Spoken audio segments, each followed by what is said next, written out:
brisk winds will generally ease away across southern parts of the UK, which means those showers are going to be fairly slow moving. But generally through the course of Sunday, we should see a few more of those sunnier spells in between those showers in the south, and it'll feel a little bit warmer here too. But across the northwest, those blustery winds will continue as that rain sweeps its way southwards, but it should generally break up into the afternoon. And we should see a few more of those sunnier spells, which means it's going to be a little bit warmer here on Sunday. Highs of 21, perhaps even 22 in those prolonged periods across the southeast. Now through into the afternoon, then still plenty of showers across the north as well. These merging at times to bring those longer spells of rain. Still a little bit heavy too, but it is generally going to be turning drier across the south. Now for the outlook, it is still a little bit unsettled, some rain and showers at times, but from Wednesday onwards, things generally a little bit drier, but temperatures remaining around average. That warm feeling inside from Boxed Boilers, sponsors of weather on GB News.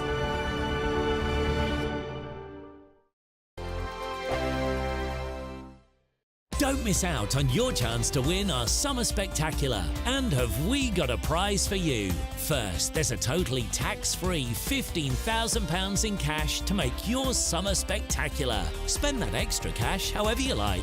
You'll also win a brand new iPhone, Apple AirPods, and if that wasn't enough, a £500 voucher to spend at your favourite UK attraction, so you can enjoy amazing days out this year. For another chance to win the iPhone, treats and £15,000 cash, text prize to 63232. Text costs £2 plus one standard network rate message. You can also enter online at gbnews.com/win. Entries cost £2 or post your name and number to GB06 PO Box 8690 Derby DE1 9TT. UK only. Entrance must be 18 or over. Lines close at 5 p.m. on the 28th of June. Please check the closing time if listening or watching on demand. Good luck.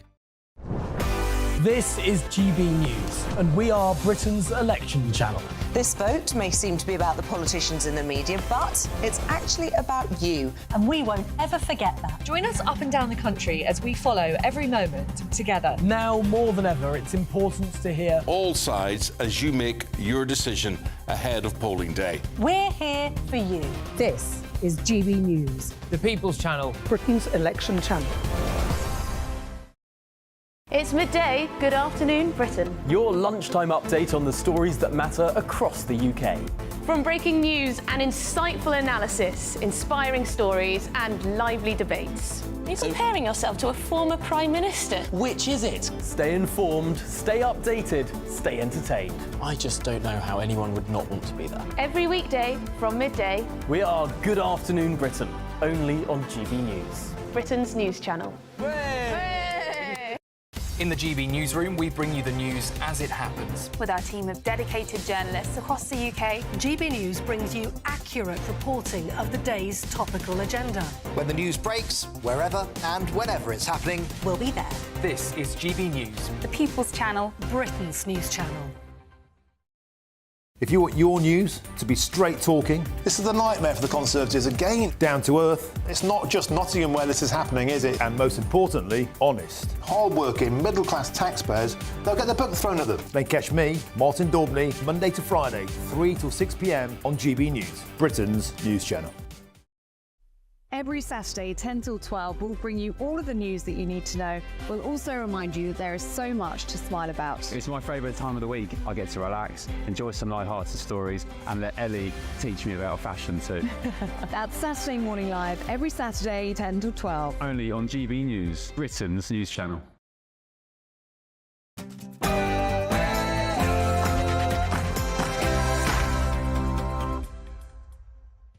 It's Saturday night, and this is the Saturday 5. I'm Darren Grimes, along with Albion Corner, Dr. Renee Hodekamp, Alex Armstrong, and Benjamin Butterworth. Tonight on the show. Finally, some good news. Catherine, Princess of Wales, returns. We are a nation of selfish people producing selfish children. Multiculturalism madness, it's all on our streets during this general election. Our votes at 16 going to backfire for Keir Starmer. And ignore Farage and his fruitcakes. Britain needs more immigrants. It's 6 p.m. and this is the Saturday 5.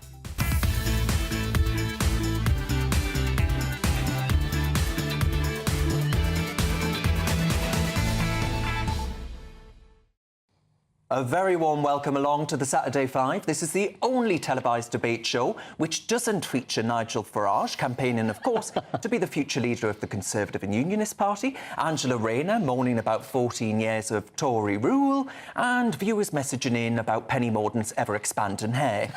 Instead, we bring you Albion Corner campaigning to be the future leader of the Conservative Party, Benjamin Butterworth moaning about 14 years of Tory rule, and viewers messaging in about Alex Armstrong's ever-expanding hair. Keeping us chaps in order is, of course, the GP and medical writer, Dr. Renee. Now, folks, you know the drill by now. We each briefly outline a topic which has grabbed our attention this week, and then everyone piles in and it goes downhill faster than Scotland's chances at Euro 2024. And of course, we want to know your views as well. I'm very sorry to any Scots that I've just upset. Send your views and post your comments by visiting gbnews.com/yoursay. But folks, before we start tearing each other apart, it's time for your Saturday night news with Ray Addison.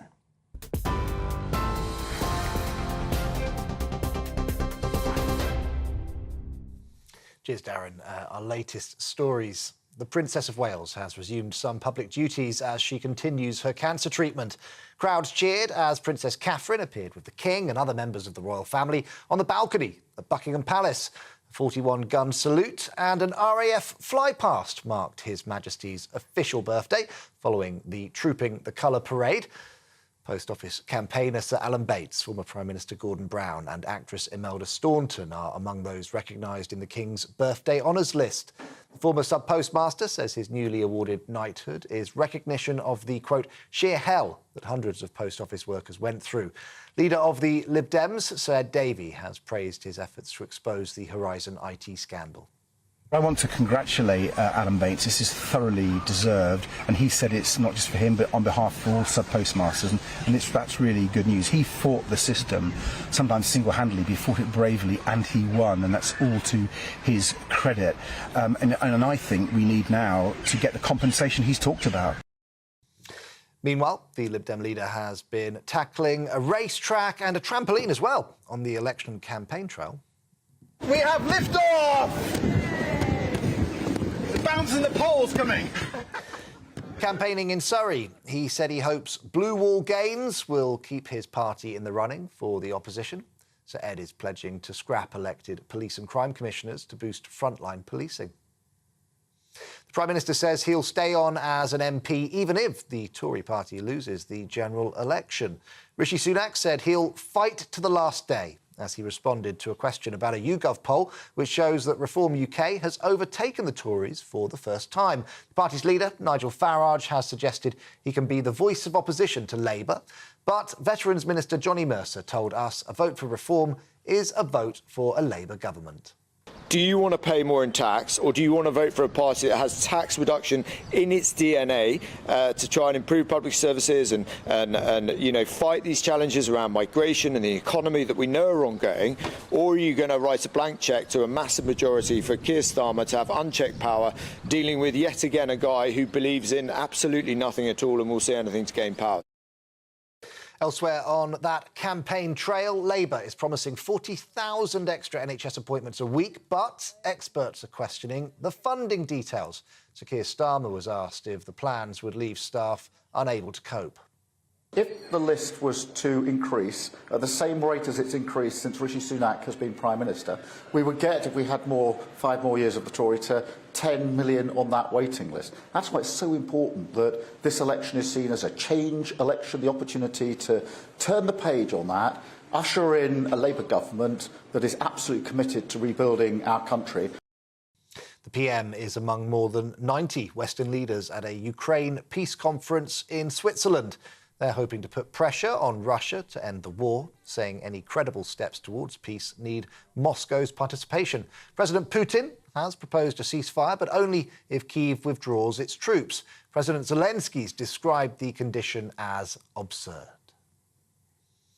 Surrey police officers are being criticised for their actions following an incident in West London, and a warning: the footage that we're about to show you contains images of an injured animal. A police car was seen ramming a cow, which was on the loose in Feltham. The vehicle hits the animal once before knocking it to the ground a second time. Surrey Police has acknowledged that the incident caused distress and confirmed that the matter has been referred to the Independent Office for Police Conduct. The force says the cow suffered a large cut to its leg and is being seen by a vet. Its owner has also been contacted. The Home Secretary, James Cleverly, has called for a full and urgent explanation. For the latest stories, sign up to GB News Alerts by scanning the QR code on your screen or go to gbnews.com/alerts. Back now to all 5 of them.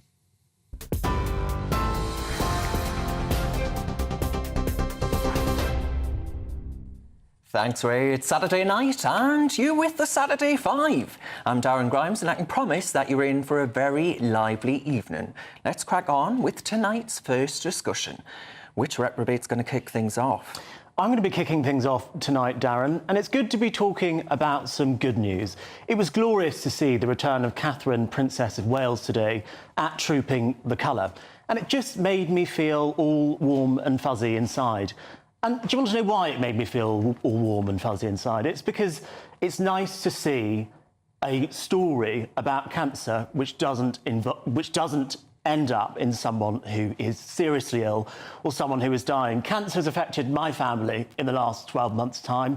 I've had a very close family friend of mine die of cancer. And it's nice to see the Princess of Wales out today fulfilling her duty to this country and to her family, even though she's battling this awful disease. And I think it just gives all those people and all those families who have been impacted by cancer recently, in the recent past, or perhaps in the distant past, some hope and optimism in what can be really dark and trying for many people. Dr. Renee, you are, of course, a doctor. I called you Dr. Renee there. You know, as well as I do, that about 460 people in Britain die of cancer each day. The Princess of Wales, out at Trooping the Colour today, is going to give people hope, isn't it? Absolutely. I mean, it really will give them hope. And I think the nice thing about Catherine and what she's done this week is in her personal note that she wrote, she admitted that there were some days where she felt really good, but there were other days where she just felt like resting and staying in bed and she didn't feel so good. And I think that was really real because people who are suffering from cancer will know those days. So they're not just seeing it totally rosy. I think she's done a wonderful thing and I think people will take hope from everything that's happened this week and her appearance today.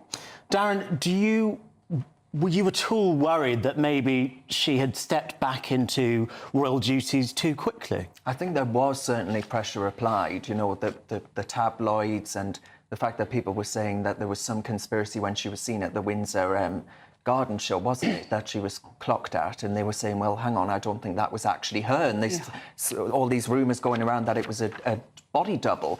I think there has definitely been pressure applied on her to appear. But also, of course, let's not forget that His Majesty the King has cancer too. And I think there's been pressure applied there because the King has been doing some duties too, albeit on GP advice saying, you know, what he can and cannot do or what he's advised to not do.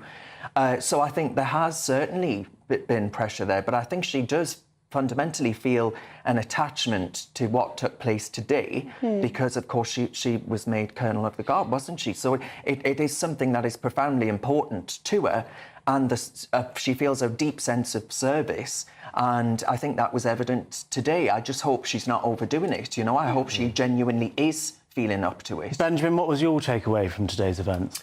Well, I mean, I love Trooping the Colour. I saw the red arrows go over my house, which is incredibly exciting around lunchtime. I thought we were under attack or something. Where do you live? Buckingham? Do you live in Buckingham Palace? No, I live in West London, so it goes that way.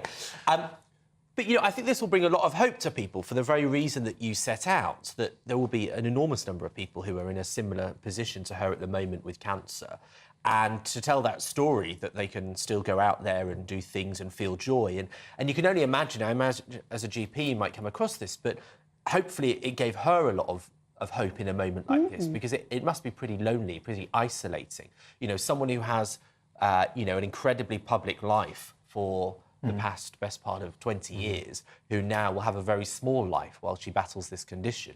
And so I was incredibly uplifted to see it this afternoon. It's quite powerful, isn't it, Alex, that we have the royal family being so open about their cancer diagnoses. It was only a couple of generations ago that His Majesty King George died of cancer, but initially he didn't even know he had cancer because the doctors didn't tell him about it. Whereas now we have two senior royals actually being public about their illnesses and really bringing the public along with them. It's quite powerful, don't you think? Yeah, it is. And I obviously remember the front pages after both King Charles's diagnosis and the Princess of Wales, and it spurred perhaps hundreds of thousands of people to go and get checked, which I think may have saved some lives. And I think actually the reports were that it did possibly save lives. So it's an extremely powerful message from such a private family. I think it signals this new modern royal family. It signals a changing of their approach.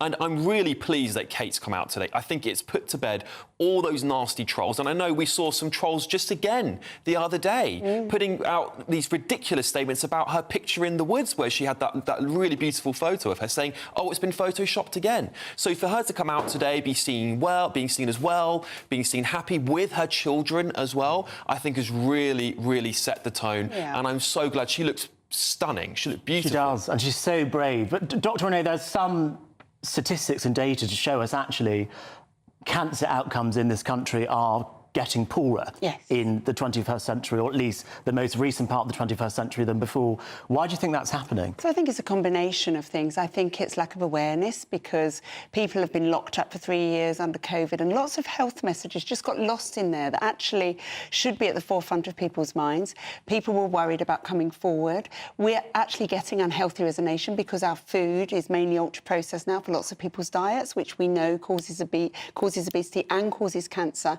And I also think our wait times in the NHS are still below par when you compare us to the rest of the world. And it's actually getting to it early that is the best treatment for cancer. So I think it's multifactorial. There are lots of things at play. But I do think we need to encourage people to take more responsibility for their health, come forward when they're worried, even if they think it's silly. It doesn't matter. If it's silly, we'll check it, and then that will be the end of it. So let's come forward to their GPs. Yeah, absolutely. All right. Thank you very much for that. Right, I'm going to abuse position of the chair and go next. Zionist devil, get out, not my words. But Labour's Tan Desi was hounded whilst canvassing outside, of all places, a mosque in Slough. So let's remind ourselves what that word actually means, right? What that word Zionist means. This is simply someone who thinks that Jews deserve their own home, right? But threats and intimidation against MPs are only going to get worse, mark my words. Have a look at this. Leave, man. This is a place of worship. We don't need devils like you here. Move from here. Get out. Get out. Move. Get out. You're not welcome. You're not welcome. Zionist devil. Zionist devil. And then there's Naz Shah MP, not exactly a go-to gal for Zionism, right? But she's been called a dirty, dirty Zionist and paid for by Friends of Israel this week. That's the twisted state of anti-Semitism on our streets. Go on, I'll follow you around. It's not the area for you. Well, that's interesting. Not the area for you, love. You need to get out of here. You can speak for yourself. No, mate, no. I'm going to speak for everyone around there. I'm going to follow you around. You dirty, dirty, dirty... I mean, listen, I'm not their biggest fans, right? I'm not going to vote for them myself. But, you know, we're facing a real problem here. Religious sectarianism is crawling into British politics, and this election is its ugly debut. I think it's high time that politicians are honest with the public. Multiculturalism is failing, and we're seeing it after iPhone video after iPhone video. Time to call it out for what it is. Right, Benjamin, I mean, you must be upset to see this happening to Labour Party politicians. Well, to anybody, yeah. I mean, I have to say, Naz Shah, who you just showed there, has been through this many times before. So she previously was up against George Galloway for that constituency, who is the pinnacle of abuse on these issues. But also, before her time in politics, she was put into a forced marriage and forcefully sent to Pakistan, and her mother famously killed her father because the family was a victim of horrific abuse. So, you know, she, in the videos, you see her sort of laughing at this guy because she's been through a lot worse than some idiot hounding her when she's door knocking. Of course, then everyone online says, are you laughing at the people of Gaza, which is, such an ugly way to interpret it.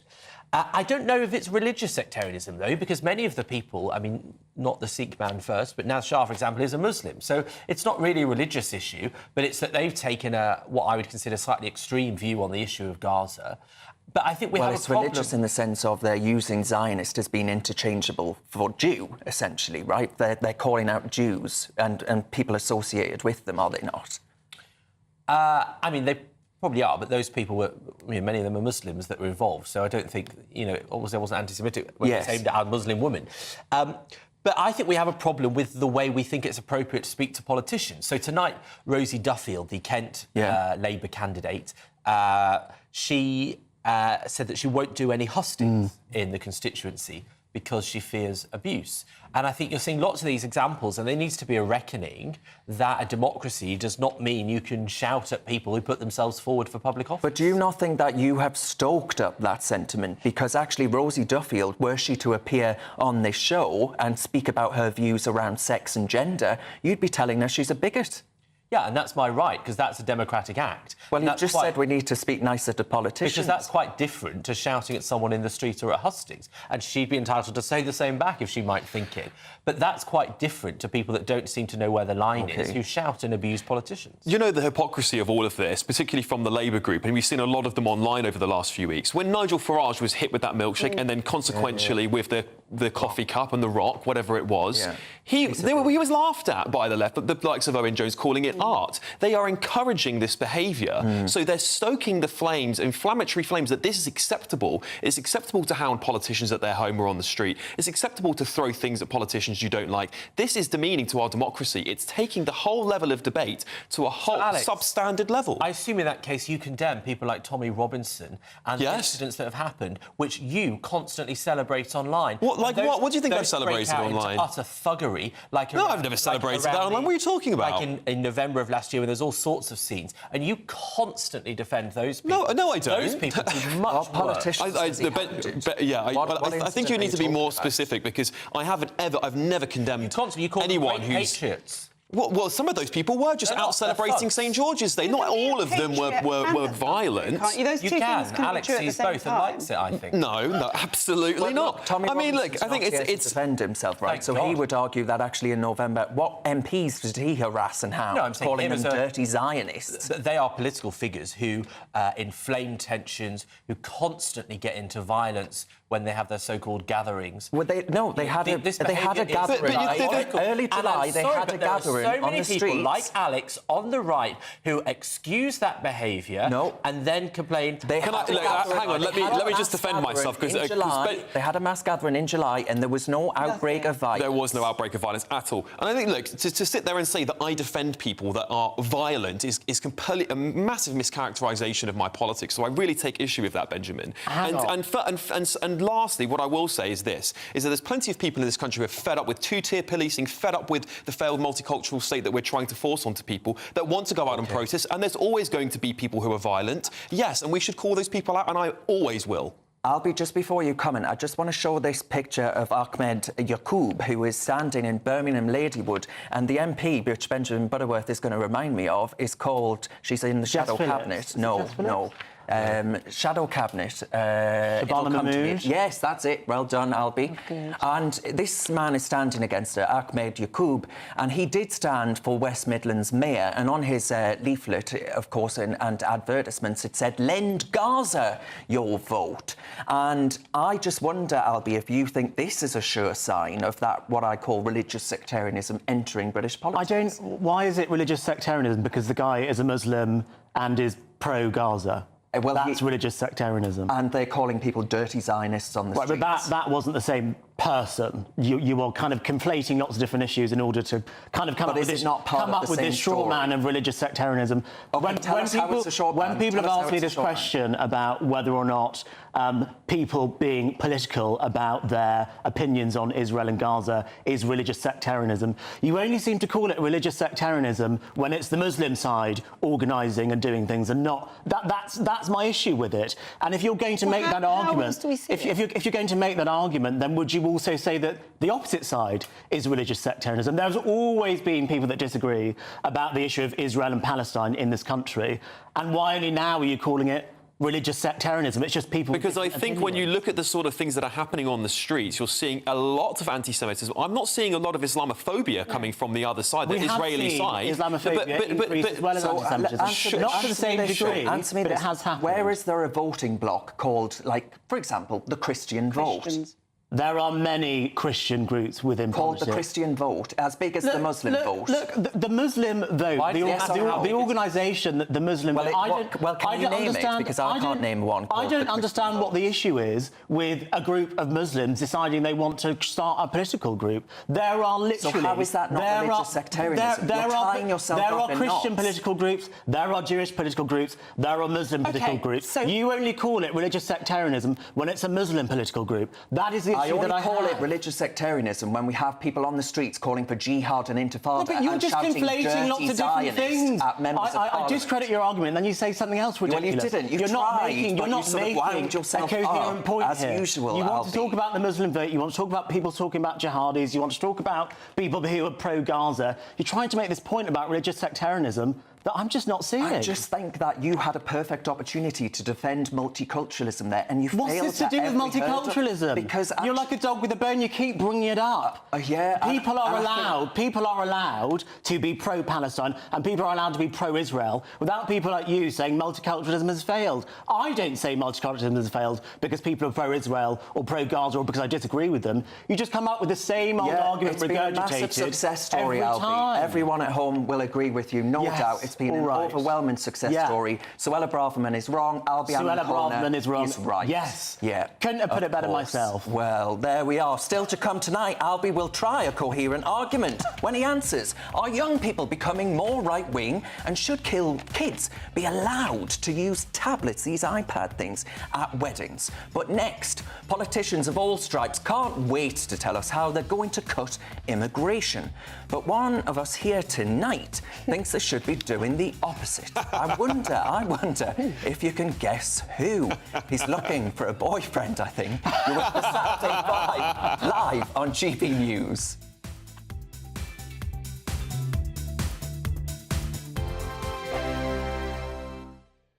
This is GB News, Britain's news channel. Almost half of those seeking to have an affair are happier with their job than with their primary relationship. But what exactly does a cheater do for a living? Well, medical assistants and nurses, surprisingly, top the lists of professions for female cheaters, and it's jobs in IT or tech for male cheaters, which I think is less of a surprise. No. This is all according to a survey by the dating site Ashley Madison. OK, so why do people cheat? To answer this, we're joined now by broadcaster and psychotherapist Lucy Beresford. Good morning, Lucy. Morning, Lucy. So, is it OK of me to say naughty nurses in this day and age? Am I going to get cancelled for that? You're out. Yeah, I'm out. Been cancelled. See ya. There's the door. But yes, you're talking about the caring professions, and I think it's very appropriate. I'm surprised by that. Women, well, because they're very nurturing, very loving, very giving, whereas the males who are in tech and IT, very strategic. Is there a link between high-pressure jobs, maybe nurses infamously, you know, they're working long hours, underpaid, stressed out? Is there a link between jobs of that nature and cheating, maybe as a relief? Absolutely. Is it just about sex, or is it about emotional connection? Is it about emotional validation? And increasingly, people are discovering that their primary relationship is just not a place where they feel safe. This survey found that personality didn't actually come into it that much. It was about half and half if you're an introvert or an extrovert that you'd be likely to have an affair. I think that's right. And I think that just speaks to the fact that all people want to have a good emotional connection. So it doesn't matter whether you're really social or whether you're someone who has to recharge your batteries in private time, that actually we only ever want three things in life. We want to feel safe, we want to feel loved, but we also want to feel heard. And in increasingly number of marriages and long-term relationships, we get into grooves, we get into ruts, and we stop hearing our partner, we stop listening to them, and they stop listening to us. The People's Channel. This is GB News and we are Britain's election channel. This vote may seem to be about the politicians in the media, but actually it's about you. And we won't forget that. Join us up and down the country as we follow every moment together. More than ever, it's important to hear all sides as you make your decision ahead of polling day. We're here for you. This is GB News, the People's Channel, Britain's election channel. Hi there, I'm Michelle Dewberry and I'm going to take a second to tell you all about my show, Dubes & Co. We start off with the issues of the day. We then bring in both sides of the argument. We get rid of the disrespect. And then you throw me into the mix. And trust me, I'll tell it exactly how it is. And then, of course, the magic ingredient, you at home. We mix it all together and what have we got, in my opinion, the best debate show in town. Monday to Friday, 6 till 7 on GB News, Britain's news channel.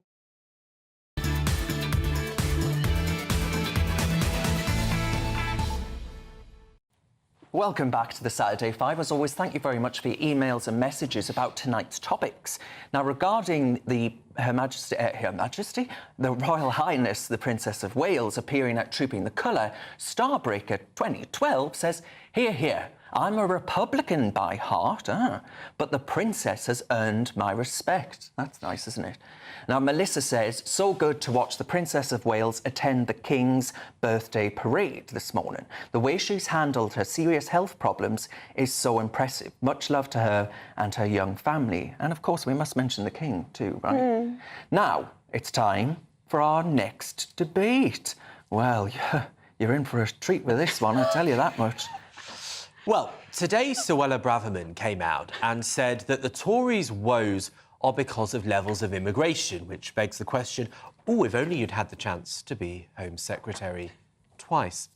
But is that really the case? Well, lots of people are angry about immigration, so much so that it's not just Nigel Farage, it's also Keir Starmer and Rishi Sunak who are saying that they will cut the numbers to various extents. But is that the right thing for the country to do? Because the reality is that we know sectors like hospitality, social care and lots of other care sector jobs are struggling to get the staff to cope. If you go into many bars and restaurants in this country, they'll say they just can't get the staff for their business to grow alongside so many other issues. So I think this is the one topic where politicians are being quite fundamentally dishonest. We need immigration for our economy and many small and medium-sized businesses to survive, and somebody should stand up and argue that.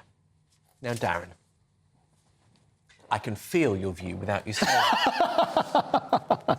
Where are the foreign labour that's coming through to cut your hair?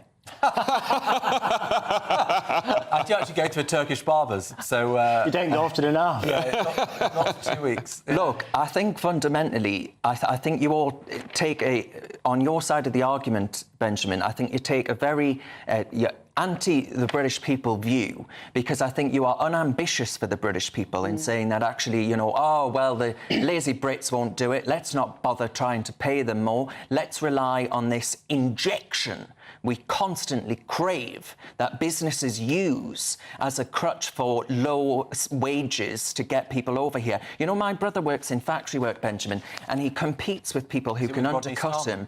No, he's not. He's a tool maker, no time. And he is in and out of different, he was actually, he's been pretty stable recently, but in and out of different factories, competing with people who can work for less, for longer hours.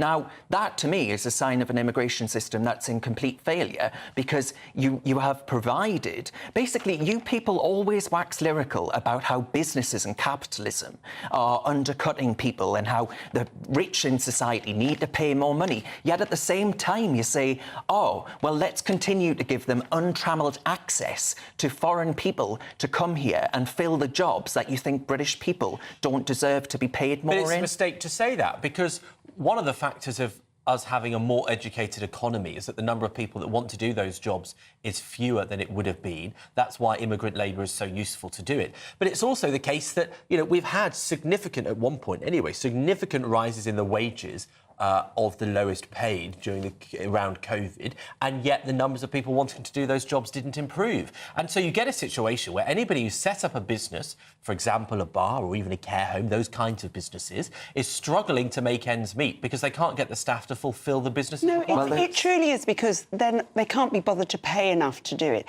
We are addicted to low. They can't make any money. Well, then we have to look at the supply chain all the way to the other end. You know, the Sainsbury's of the world, or the safe, you know, the supermarkets, the Tesco's, whoever, have to pay the providers a little bit more for their strawberries and milk. We are addicted to it, and we had a chance in Brexit to say, right, now you're going to have to lift your wages so British people can do it. But coupled with it, Benjamin, you are right, because we have convinced everybody since Tony Blair that they should go to university and get a degree, even if that's in, you know, dancing on my left leg for an hour a day, that they are now graduates, and graduates are but way I got above. a first in that, just to be clear.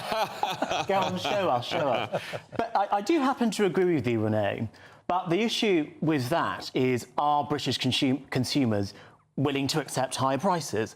Because ultimately, if you pay people more, then you'll be charging people more for the products and services that we all buy. And that's the other side of this argument that we don't often talk about. I happen to agree that we need less migration. We need to be paying British people more to do the jobs that need doing.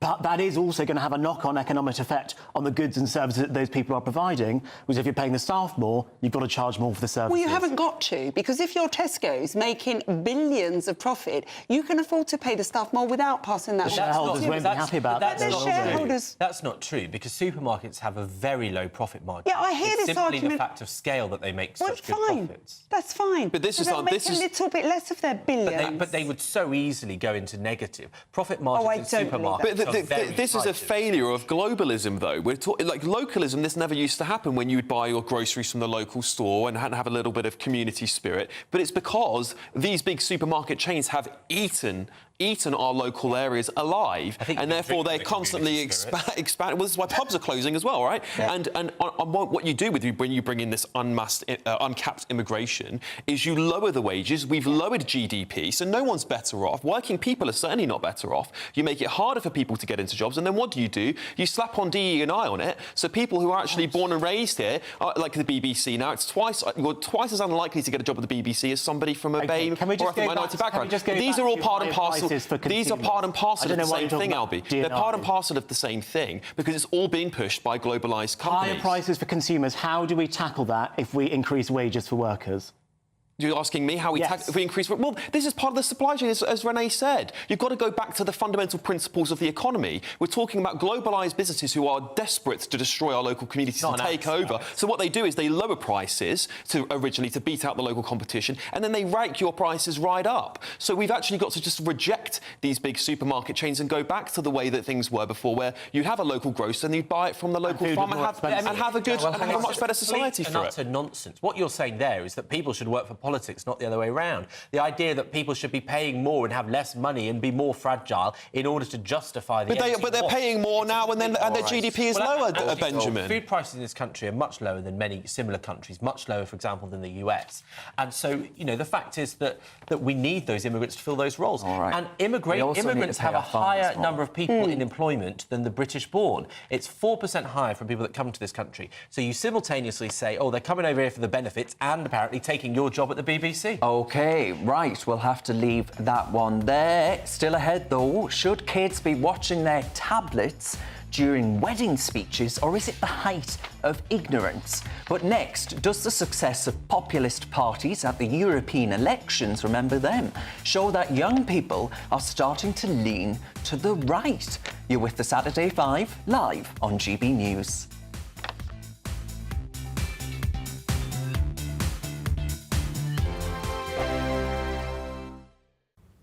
Hello and welcome to your GB News weather update, brought to you by the Met Office. Well, it's going to be quite an unsettled weekend with some showers, some longer spells of rain, even some thunder at times this evening. And it's all because of this area of low pressure which is swirling around the UK, sticking around for Saturday and also Sunday.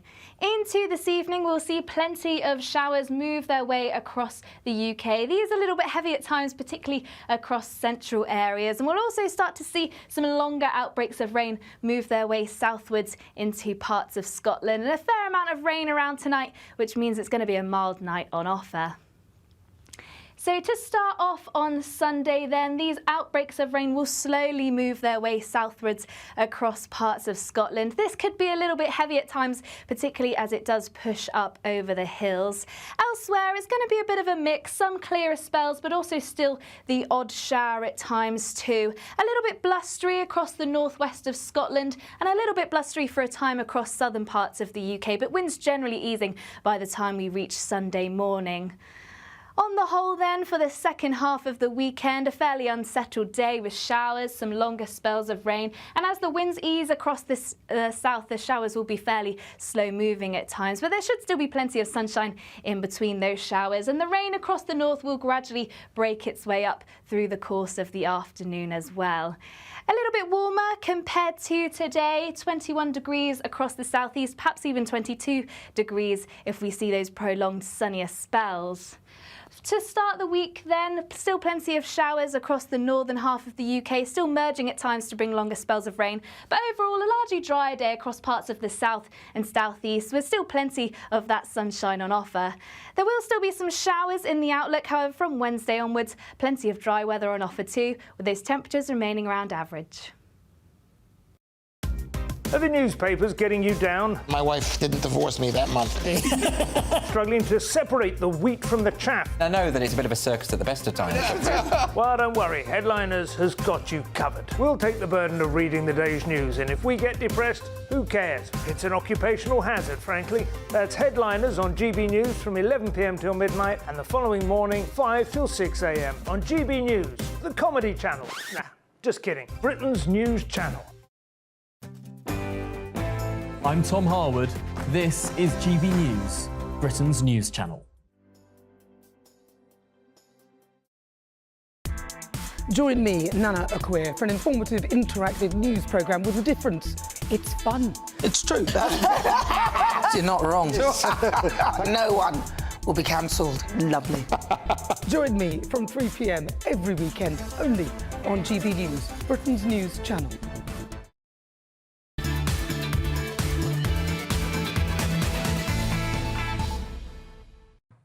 Welcome back to the Saturday Five. Thank you very much for your company, and as always, thank you for your messages. On Benjamin's call for immigration, well, it's not been greeted with universal acclaim, I think it's safe to say. David is rather irate, and he says, is Benjamin a latter-day imperialist who is happy to ransack poorer countries of cheap labour? That's a good point. Well, Elizabeth says, I'm sorry to say that the reason people don't work in such industries like hospitality and care is the utterly appalling pay. You should ask yourself, Benjamin, if you would work for a living wage. Remember, of course, that you have rent to pay on a rather plush place yourself. Buckingham Palace. Well, she's got your number, hasn't she? Is she a neighbour? Now, though, it's time for our next debate. Who's going to go next? Yep, it's me. And so Keir Starmer's proposing votes at 16. And look, I don't want to sound like a hypocrite, because if you go back far enough, you'll find me out campaigning for votes at 16 when I was 16. But I have changed my mind on that.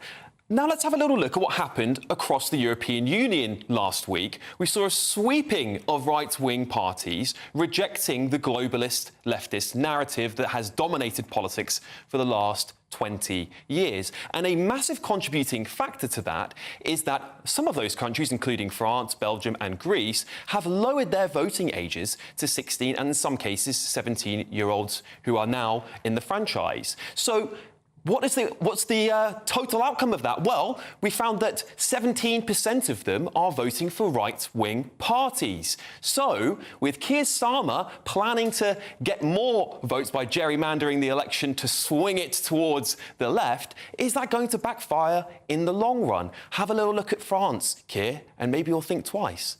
Albie, what do you think of Keir Starmer's votes at 16 proposal? I quite like the votes at 16 proposal. I've been in favour of it. But you mentioned before that 17% of people in the European elections, younger voters, voted for... 16 to 24, yeah. 16 to 24 voted for right-wing parties, which would mean that 83% didn't. So that would still suggest to me that actually it would be more advantageous to left-wing parties and Labour than it would be to someone like Reform. That is not to say there isn't a trend of seeing younger voters, particularly Gen Z voters, being more right-wing than their predecessors, particularly young men versus young women. But just the statistics you quoted would indicate to me that maybe it would be more beneficial to Keir Starmer than a hindrance to him. So, Darren, you know, we've seen Nigel Farage get really big on places like TikTok. Reform also getting a lot of views. I saw a young lady go up to Nigel Farage at one of his conferences or speeches, and she said, you know, I was trapped, locked in a school, forced to sign a paper saying I was transphobic, and I couldn't believe it. So thank you, Nigel, for speaking up. Do you see that trend increasing under the Labour government? That was from Conservative Party conference last year, where he was sort of like, you know, he was like a deity of some nature. They were walking around, sort of, there's Messiah Farage. It was bizarre. Were you there? I was there. And so I think there is something going on there. I don't think he's wrong in saying that and recognising that on platforms which are full of overwhelming amounts of young people, primarily on TikTok, and I guess you could argue Instagram, or is that getting a bit old these days? I don't know. Don't know. Oh, I don't know. Well, but there is something happening, and there is a real trend of people saying, and I think Albie's right to say young men, saying, actually, do you know what? I'm not sure I am better off than my parents. You know, I think actually I'm in a worse position. No, they're definitely not. Because of the housing situation. Now, I would argue that in large part that's thanks to migration, but also not building houses. So they're saying, I'm going to turn to the people that don't want a Benjamin Butterworth-type society. I'm notwithstanding, I think Albie's point is still right, in that Keir Starmer just wants to do this because it will increase the vote on the left and they'll never be out of power. I just can't believe how we're even contemplating giving 16-year-olds, and believe me, I deal with them every day, they can barely speak in GP, but aside from that, they're not allowed to get married without permission. They're not allowed to leave school. They're not allowed to buy alcohol or cigarettes. It's a nonsense then to say, OK, you can vote. Are we going to lower the age for everything? Are we just going to dumb it all down and let them just go out Isn't that fascinating, though? Because whilst they're saying they can get the vote, literally a day before they won't be able to buy a Red Bull without ID. So surely those 16-year-olds and 15-year-olds are going to start rejecting that narrative and go, actually, even though you've given me the vote, I don't care. I want my rights back. And, of course, Benjamin, you're a huge fan of Nigel Farage and his immigration policies. How are you? Do you follow him on TikTok, Benjamin? No, I don't use TikTok because I don't want the Chinese state in my phone. Oh, I thought they already ran it. I thought they already paid your bills. But do you know, I went back to my old school this week, Wilmslow High School, and I went in. They have their mock election at the moment, and I went into the lunchtime meeting. And they said, "Get out." I went of their Reform UK party at the school, and it was fascinating. The Labour meeting was entirely female. And the Reform meeting was entirely male. And I was quite surprised. Now, these men were saying, these boys, should I say, were saying some slightly unpleasant things at times. And I think a lot of them loved Andrew Tate and Nigel Farage. Those were two names that kept coming up. I never imagined that my being cool would be that I work at the same place as Nigel Farage. That's pretty implausible. So there's definitely a movement among boys, among young men, I think. That's true.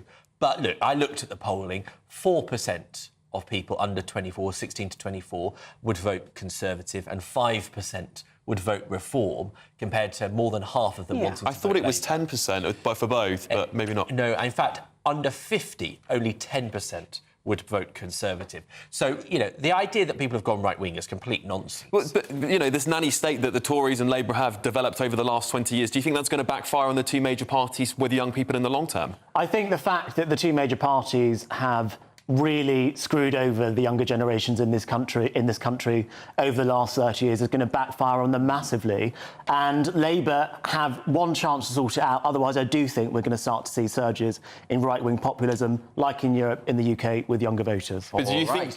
Sorry, we'll leave it there. Right, still to come, though, folks. Ryan Mark Parsons will be here to tell us why it's important young people vote at general elections. You'll remember him from The Apprentice. Plus, Albie and Alex will go head-to-head on whether Nigel Farage is right about Reform being the real opposition. But next, we all love our smartphones and our tablets, but should kids be able to use them at weddings, for example? Or is that too disruptive? What bad habits we're giving kids? You're with the Saturday 5 live on GB News. In the GB newsroom, we bring you the news as it happens. With our team of dedicated journalists across the UK, GB News brings you accurate reporting of the day's topical agenda. When the news breaks, wherever and whenever it's happening, We'll be there. This is GB News. the People's Channel. Britain's news channel. If you want your news to be straight talking, This is a nightmare for the Conservatives again. down to earth, It's not just Nottingham where this is happening, is it? and most importantly, honest, Hard-working, middle-class taxpayers, they'll get the book thrown at them. then catch me, Martin Daubney, Monday to Friday, 3 till 6 p.m. on GB News, Britain's news channel. This is GB News, Britain's news channel. The woke be with you these days, not the force be with you. And Star Wars, you know, it was the one thing as a kid that brought me and my brother together pretty close, and I love it with all my heart. But ever since Disney took it over, this diversity, equity and inclusion has run rampant throughout it. And actually we've had the actress from the latest Star Wars spin-off, a series on Disney, actually saying that making white people cry was actually what she wanted to do. Have a listen. When people watch The Hate You Give, what do you want them to walk away with? Because I know everyone has a slightly different feeling. Well, I mean, white people crying actually was the goal.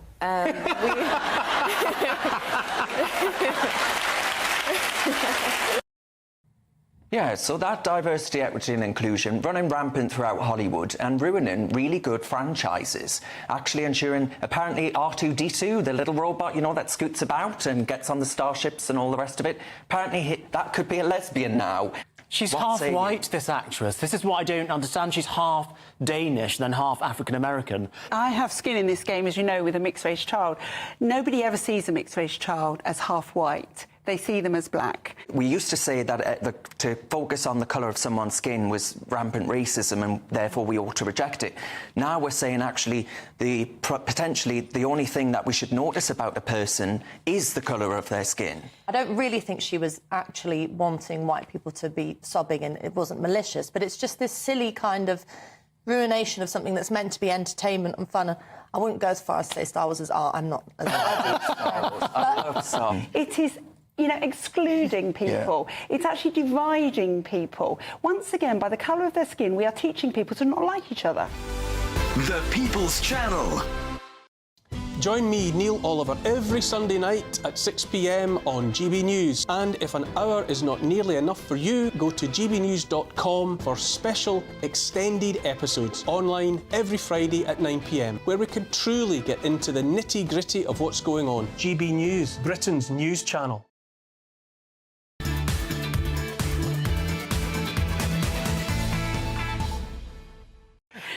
Welcome back to the Saturday 5. Your messages are flying in as usual, thank you very much. Helen says, this panel are talking out of their hats.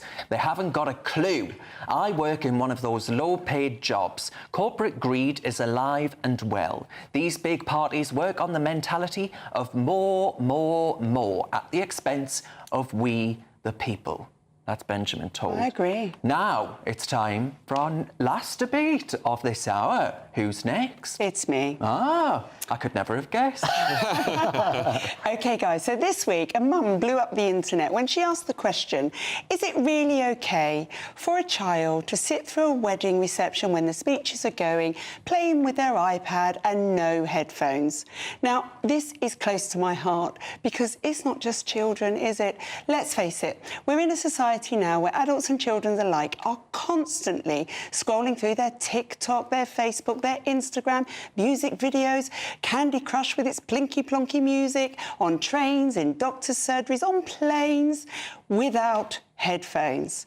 It drives me insane. It is the height of bad manners. Now, let's put aside whether or not a child should be watching a screen in public at all. Let's say they are. If they are, they should be wearing headphones. And frankly, guys, adults, if you can finance a smartphone, you can finance a pair of bloody headphones. I am so sick and tired of this me society, which has born a generation who are raising a generation of people who do not consider for 1 second anymore that their actions have an impact on other people. Yeah. Well, I don't know what what appears to resist. I mean, it was. I don't know why. I mean, it drives me insane when I see kids either at events like weddings and they're just on their iPads because the parents want them to just be off doing something, or they're out at dinner with their family at a restaurant on their iPads and the parents just chatting. I just think these kids are going to grow up with the most poor social skills. Sometimes you've got to be bored when you're a child and you go and make your own fun. You go and meet other children at the wedding. You go and annoy some adults at the wedding. It's part of life. I just worry that this generation of younger people coming up are just glued to their phones the whole time. And they are the unhappiest generation that we have seen. But is this harming their development because they're not talking to other kids? They're not talking, they're not socialising. Children have never been more connected with other people online. They've never been unhappier. You know what was really interesting? Elon Musk said something relatively profound recently. I completely agree with him, which is that due to the rise in young people actually being attached to their phones, their algorithms are very, very, very much in an echo chamber, and that's not allowing freedom of thought, let alone freedom of speech. So we might even have a whole group of young people that grow up without actually experiencing someone else's point of view and be extremely dogmatic in their own mind. That's Benjamin's excuse. Exactly. Phones weren't about. Case in point. Sorry, I wasn't listening. Take your headphones off. You'll never be invited to a wedding, I wouldn't worry. I'll never have a wedding. But no, I think you make a very good point. I kind of look back to my childhood and think, what on earth was I doing all the time?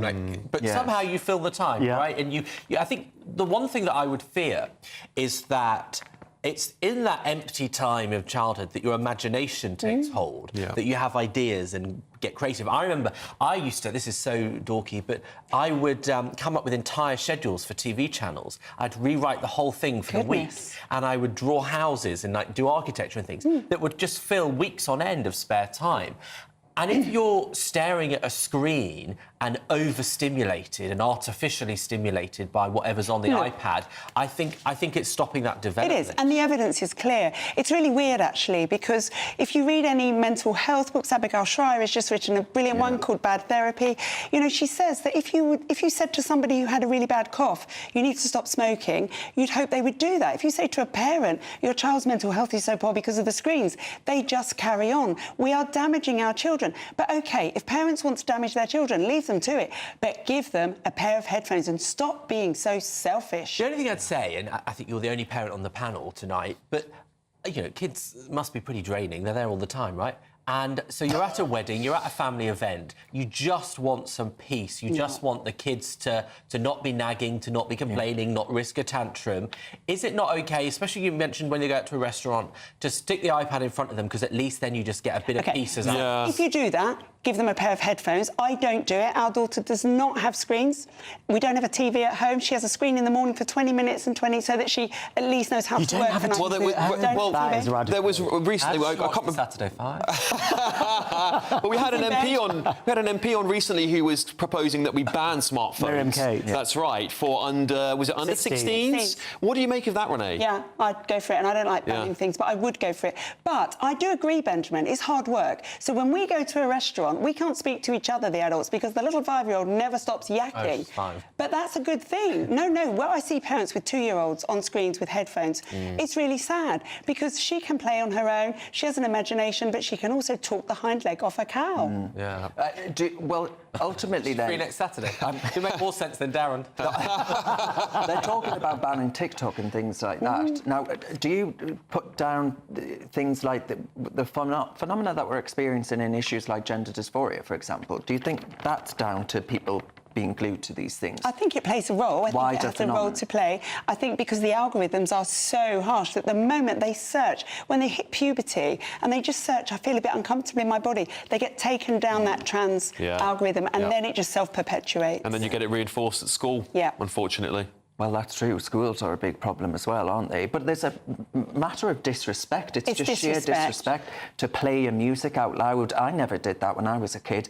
And, well, I remember there was... I see adults doing it still on their bikes. There was a time when you would get sort of, you know... less well-brought-up people on the bus and they would play music at the back of it and it would always irritate people. Yes. But now you get adults doing it. Yes. All right. Lots more coming up on the show tonight, including Ryan Mark Parsons on why young people should make sure that they vote. Albie and Alex are going to clash on whether reform are the real opposition. And we'll take your questions in Ask the Five. So get them in and I'll see you shortly. Warm feeling inside from Boxed Boilers, sponsors of weather on GB News. Hello and welcome to your GB News weather update brought to you by the Met Office. Well, it's going to be quite an unsettled weekend with some showers, some longer spells of rain, even some thunder at times this evening. And it's all because of this area of low pressure which is swirling around the UK, sticking around for Saturday and also Sunday. Into this evening, we'll see plenty of showers move their way across the UK. These are a little bit heavy at times, particularly across central areas. And we'll also start to see some longer outbreaks of rain move their way southwards into parts of Scotland. And a fair amount of rain around tonight, which means it's going to be a mild night on offer. So to start off on Sunday then, these outbreaks of rain will slowly move their way southwards across parts of Scotland. This could be a little bit heavy at times, particularly as it does push up over the hills. Elsewhere, it's going to be a bit of a mix, some clearer spells, but also still the odd shower at times too. A little bit blustery across the northwest of Scotland and a little bit blustery for a time across southern parts of the UK, but winds generally easing by the time we reach Sunday morning. On the whole then, for the second half of the weekend, a fairly unsettled day with showers, some longer spells of rain, and as the winds ease across the south, the showers will be fairly slow moving at times, but there should still be plenty of sunshine in between those showers, and the rain across the north will gradually break its way up through the course of the afternoon as well. A little bit warmer compared to today, 21 degrees across the southeast, perhaps even 22 degrees if we see those prolonged sunnier spells. To start the week then, still plenty of showers across the northern half of the UK, still merging at times to bring longer spells of rain, but overall a largely dry day across parts of the south and southeast with still plenty of that sunshine on offer. There will still be some showers in the outlook, however, from Wednesday onwards, plenty of dry weather on offer too, with those temperatures remaining around average. Looks like things are heating up. Boxed Boilers, sponsors of weather on GB News.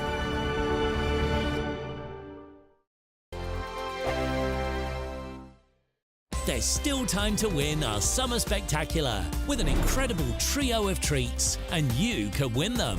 First, there's a fabulous £15,000 in tax-free cash to ensure this summer is special. What would you spend that on? Next, you'll also receive the latest iPhone 15 and a set of Apple AirPods. And finally, £500 to spend at your favourite UK attraction. For another chance to win the iPhone, treats and £15,000 cash, text prize to 63232. Text costs £2 plus one standard network rate message. You can also enter online at gbnews.com/win. Entries cost £2 or post your name and number to GB06 PO Box 8690 Derby DE1 9TT.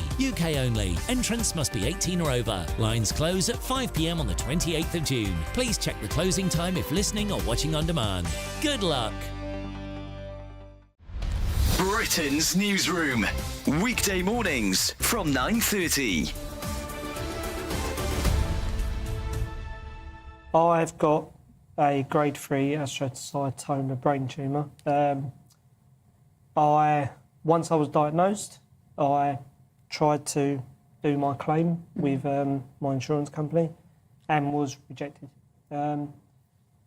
They then also cancelled my life insurance and also cancelled my wife's policies as well. And this is Zurich Insurance, This John. is Zurich, and yeah. their point was, because you'd had some dizzy spells, which you hadn't told them about, they say dizzy spells equates to a brain tumour, which there's no evidence to support that. I was with King's College Hospital. They ignored them. King's College Hospital were the experts. So you were expecting £25,000? Yeah, that was a critical illness claim. Critical illness, because you've got a critical illness. Clearly, it couldn't be more critical, could it? No.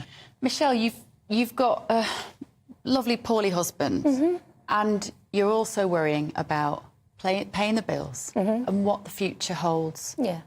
What impact is this having on you on a day-to-day basis? I try not to think too much about the future because it does upset me. I'm kind of thinking when John does go, I'm left with a mortgage to pay and 2 young children. How old are your kids? 5 and 3. Right. Yeah. So it's incredibly tough. And are you working?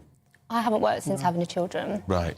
And that's a decision we made when we had children. In the grand scheme of things, this amount of money is a drop in the ocean for a company like Zurich. Yeah, because I think they could make all this go away. I've read some of the statement. Zurich statement. We're sorry to hear of the very difficult circumstances Mr. Rendler's family are experiencing. You're terminally ill, and they're calling that difficult circumstances. The People's Channel.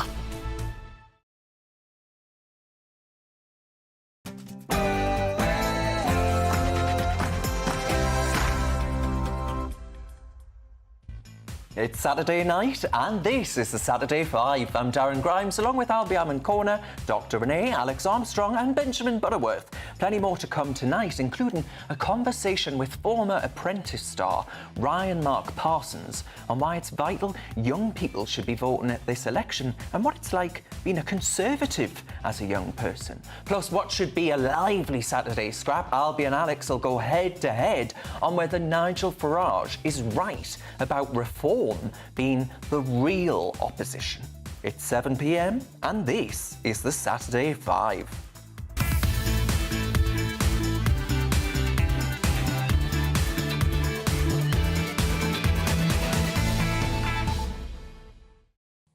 Also still to come tonight in Bunch of 5, is it time to start worrying about AI cops? Why a knighthood for Alan Bates, the former postie, is great news to celebrate this weekend. And why are police driving into cows on the road? It's not funny, that's horrible. Then we'll be answering your questions in Ask the 5. Send them through to gbnews.com/your say. But first, it's your Saturday night news with Ray Addison.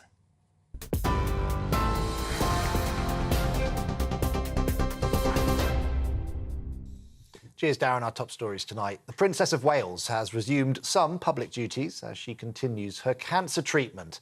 Crowds cheered as Princess Catherine appeared with the King and other members of the royal family on the balcony at Buckingham Palace. A 41-gun salute and an RAF fly-past marked His Majesty's official birthday following the Trooping the Colour parade. Meanwhile, Post Office campaigner Sir Alan Bates is among those recognised in the King's birthday honours list. The former sub-postmaster says his newly awarded knighthood is recognition of the sheer hell that hundreds of post office workers went through. The Prime Minister says he'll stay on as an MP even if the Conservatives lose the general election. Rishi Sunak said he'll fight to the last day as he responded to a question about a YouGov poll which shows that Reform UK has overtaken the Tories for the first time. As we've been hearing, the party's leader, Nigel Farage, has suggested he can be the voice of opposition. Labour is promising 40,000 extra NHS appointments a week. Sir Keir Starmer's claiming that waiting lists could rise to 10 million if the Conservatives remain in power. However, experts at the Institute for Fiscal Studies say the claim is highly unlikely. Meanwhile, the Lib Dem leader has been tackling a racetrack and a trampoline as well on the election campaign trail today. We have liftoff! The bounce in the pole's coming. Campaigning in Surrey, he said he hopes blue wall gains will keep his party in the running for the opposition. Sir Ed is pledging to scrap elected police and crime commissioners to boost frontline policing, he says.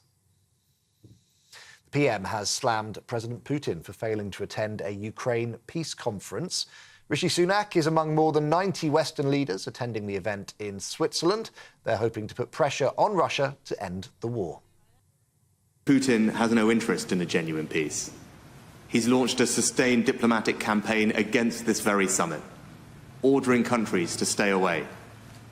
And we should ask, why does Russia feel that they are so threatened by a summit discussing the basic principles of territorial integrity, food security, and nuclear safety?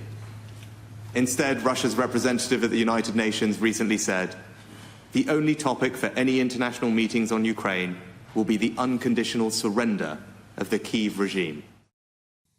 And finally, the Home Secretary has called for a full and urgent explanation after a police car rammed a cow, in West London. A warning that the footage we're about to show you does contain images of that injured animal.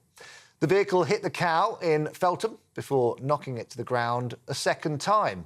Surrey Police has acknowledged that the incident caused distress and confirmed it's been referred to its professional standards department. The force says the cow suffered a large cut to its leg and is being seen by a vet. Right, for the latest stories, sign up to GB News Alerts by scanning the QR code on your screen or go to gbnews.com/alerts. Back now to the Saturday 5.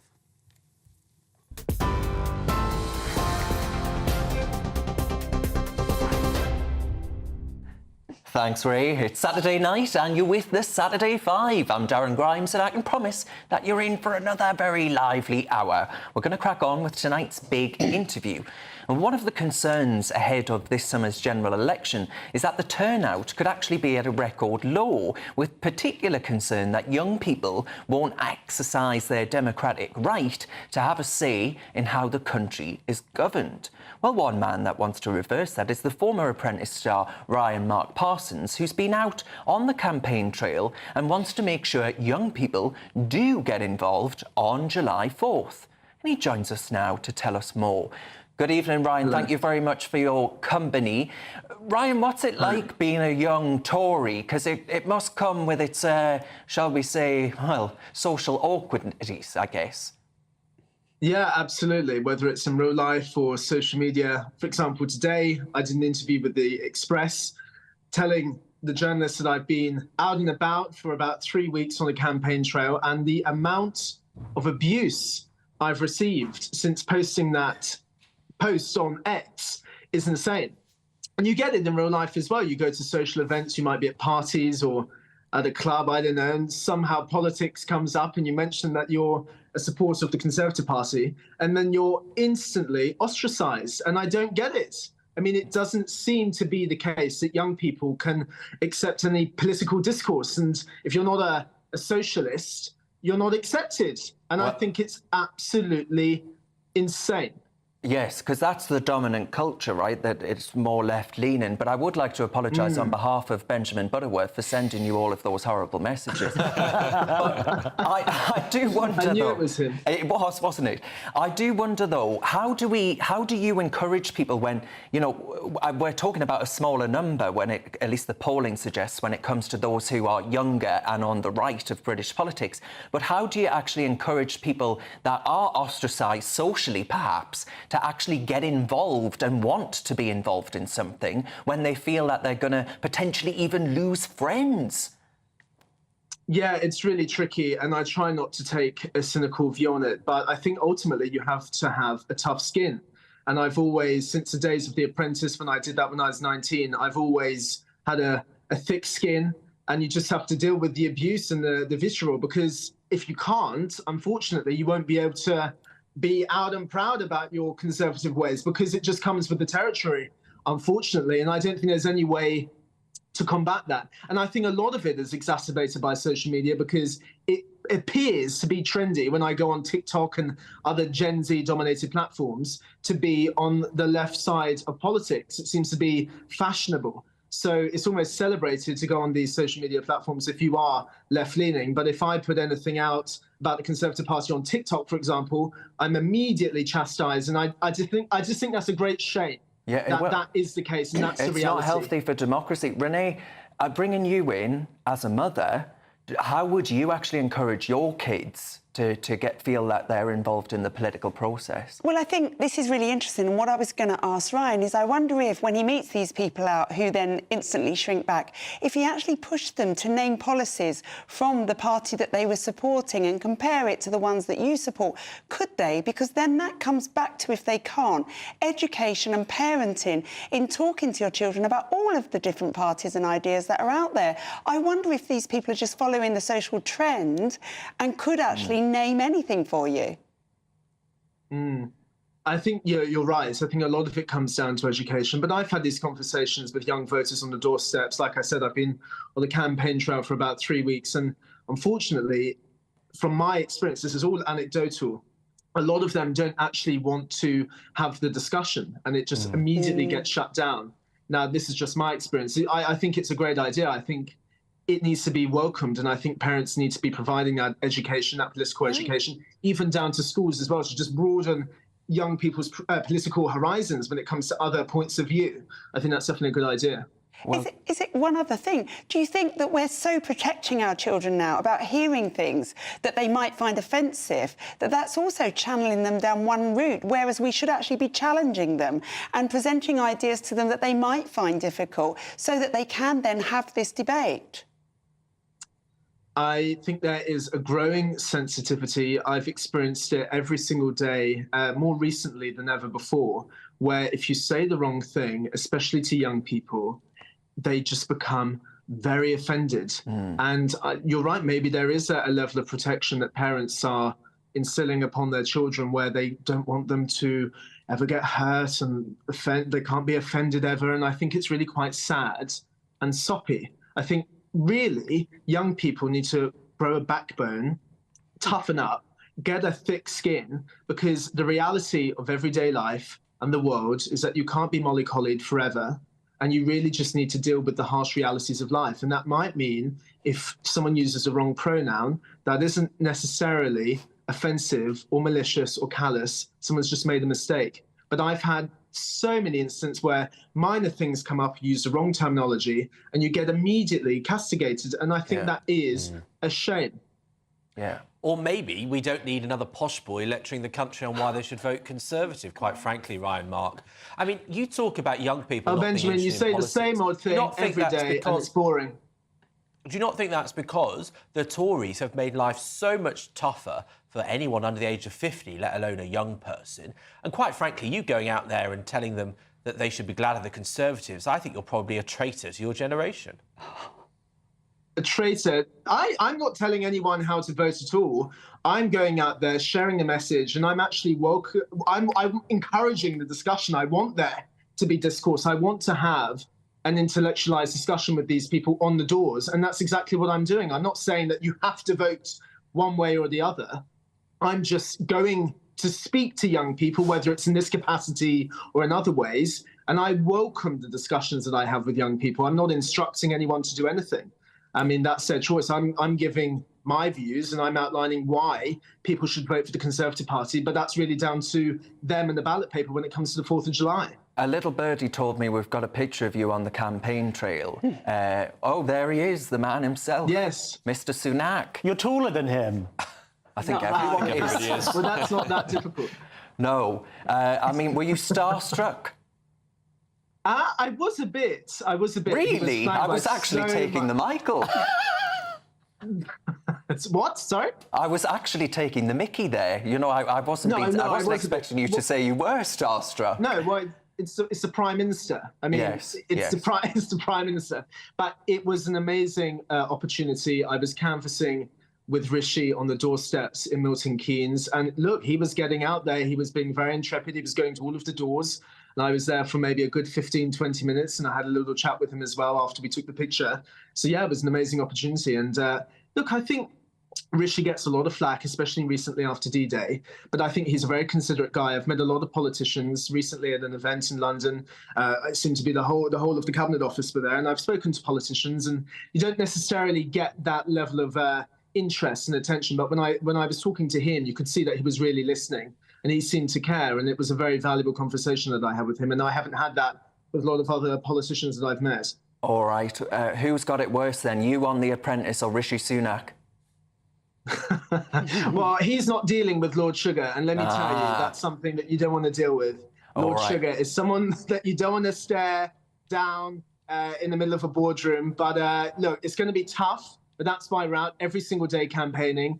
It's not easy, but it's down to hard work, and that's how you win elections. And I'm helping all of the candidates from the Conservative Party in any way I can to make sure they win on the 4th of July. All right, Ryan Mark there, thank you very much for your time there. Benjamin, stand by that, complete rubbish? Is what complete rubbish? Everything that's just been said. Well, not everything, no. I find it hard to believe anyone's starstruck by Rishi Sunak. Do you not think it's a bit childish and typical of the left to call someone a posh boy? Well, he is a posh boy. He's made himself famous by being a posh boy. What I think is that young people should go out and vote. Obviously, I think it's your responsibility. We had a great debate last week from someone who said you shouldn't vote, which was quite interesting. But are the parties giving them, sufficient representation where they make their decisions in government? And I think the answer is probably But in no. particular, you think actually having someone turn up and talk about the Conservatives is actually, frankly, taking the Michael out of young people? Yeah, is that absolutely. what you think? Because, things have got considerably worse. The disparity between generations is a serious problem in this country, both socially and economically. And it's been a decision because we have a government that's been re-elected on pensioners. You don't like pensioners, do you? I don't like and refuse to just accept the grip that they have on a country. And it has caused serious problems. And I think that's arguably, ironically maybe, why young people should go out and vote, because that's the only way to turn that upside down. All right, we shall see. I'm sure the viewers have a word or two about that and a thing or two to say. But it's time for this, our great giveaway, and it's your chance to win over £16,000 worth of prizes. That's £15,000 cash and a whole host of summer treats. It could be yours, but you've got to be in it to win it. Here's all the details you need. Don't miss out on your chance to win our Summer Spectacular. And have we got a prize for you? First, there's a totally tax-free £15,000 in cash to make your summer spectacular. Spend that extra cash however you like. You'll also win a brand new iPhone, Apple AirPods, and if that wasn't enough, a £500 voucher to spend at your favourite UK attraction, so you can enjoy amazing days out this year. For another chance to win the iPhone, treats, and £15,000 cash, text WIN to 63232. Text costs £2 plus one standard network rate message. You can also enter online at gbnews.com/win. Entries cost £2, or post your name and number to GB06 PO Box 8690 Derby DE1 9TT.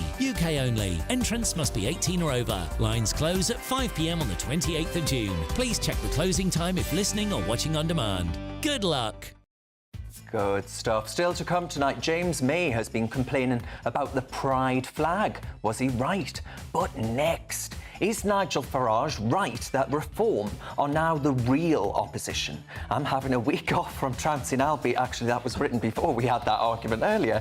In the Saturday scrap. So Alex Armstrong is going to have a go instead. You're with the Saturday 5 live on GB News.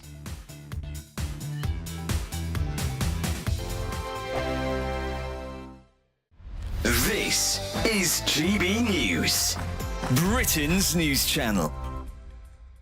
Now, a 23-year-old plus-size model called Sarah Milliken has been crowned Miss Alabama in 2024. Marvellous. After a huge win in the national pageant, the beauty queen has been subject to mass online trolling where haters have branded her an unhealthy embarrassment. That's one of the nicer things people have been saying, by the way. Look, you can see pictures of her there. Is this idolising obese models? Is it empowering or is it dangerous, given the obesity crisis we are facing, not just in this country, but all over the world? This young woman is very, very overweight. And I think anything that makes obesity acceptable because of its health issues, we ought to be regarding it in the same way as we regarded smoking. And we know the figures out last week about the incidences of cancer in young people from processed food, ultra-processed food. We know obesity is costing the NHS and therefore us absolute fortunes. And we know that it leads to all sorts of other problems. So I think we have to get the balance right. Yes, be body confident. Nobody needs to be a stick insect. But let's not celebrate unhealthiness. You know, she's a lovely young lady. I mean, she's very confident in her body, which is a good thing. However, it's that fine line when we have children going to school who are already obese in this country. How do we draw that line between? Look, there is no place for hate, I think, in the modern society. I know that's probably an obvious thing to say, but the amount of abuse that this young girl might have had as a child for being overweight and for being constantly overweight, I think if that is a way in which she has a platform to say, I am who I am, then I think that is fine. But you're right. The People's Channel. This is GB News, and we are Britain's election channel. This vote may seem to be about the politicians and the media, but it's actually about you. We won't forget that. Join us up and down the country as we follow every moment together. More than ever, it's important to hear all sides as you make your decision in the run-up to polling day. This is GB News, the People's Channel. Britain's election channel.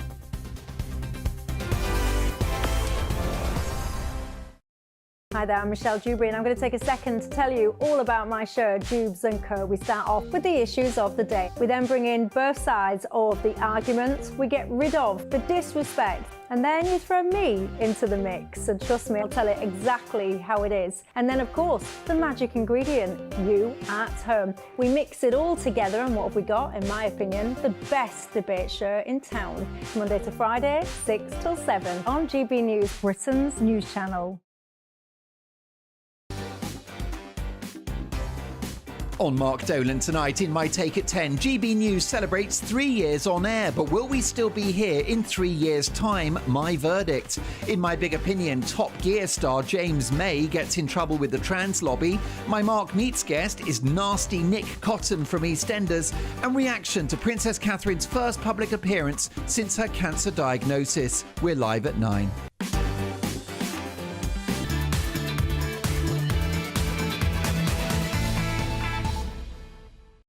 Welcome back to the Saturday 5, and thank you very much for your emails about tonight's topics. We were talking about kids watching their tablets during weddings earlier, and we got this in from Titch, who says, "Now, I do not condone this, but I was on a bus with someone who thought he'd play his music for everyone to listen to.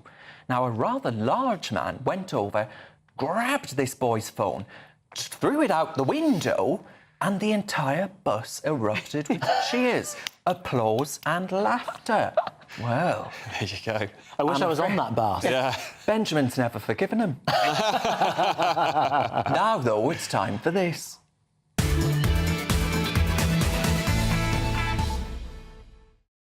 Yes, indeedy, it's tonight's main event. And with a Labour government looking increasingly likely, according to the polls, thoughts have turned to who will comprise the main opposition.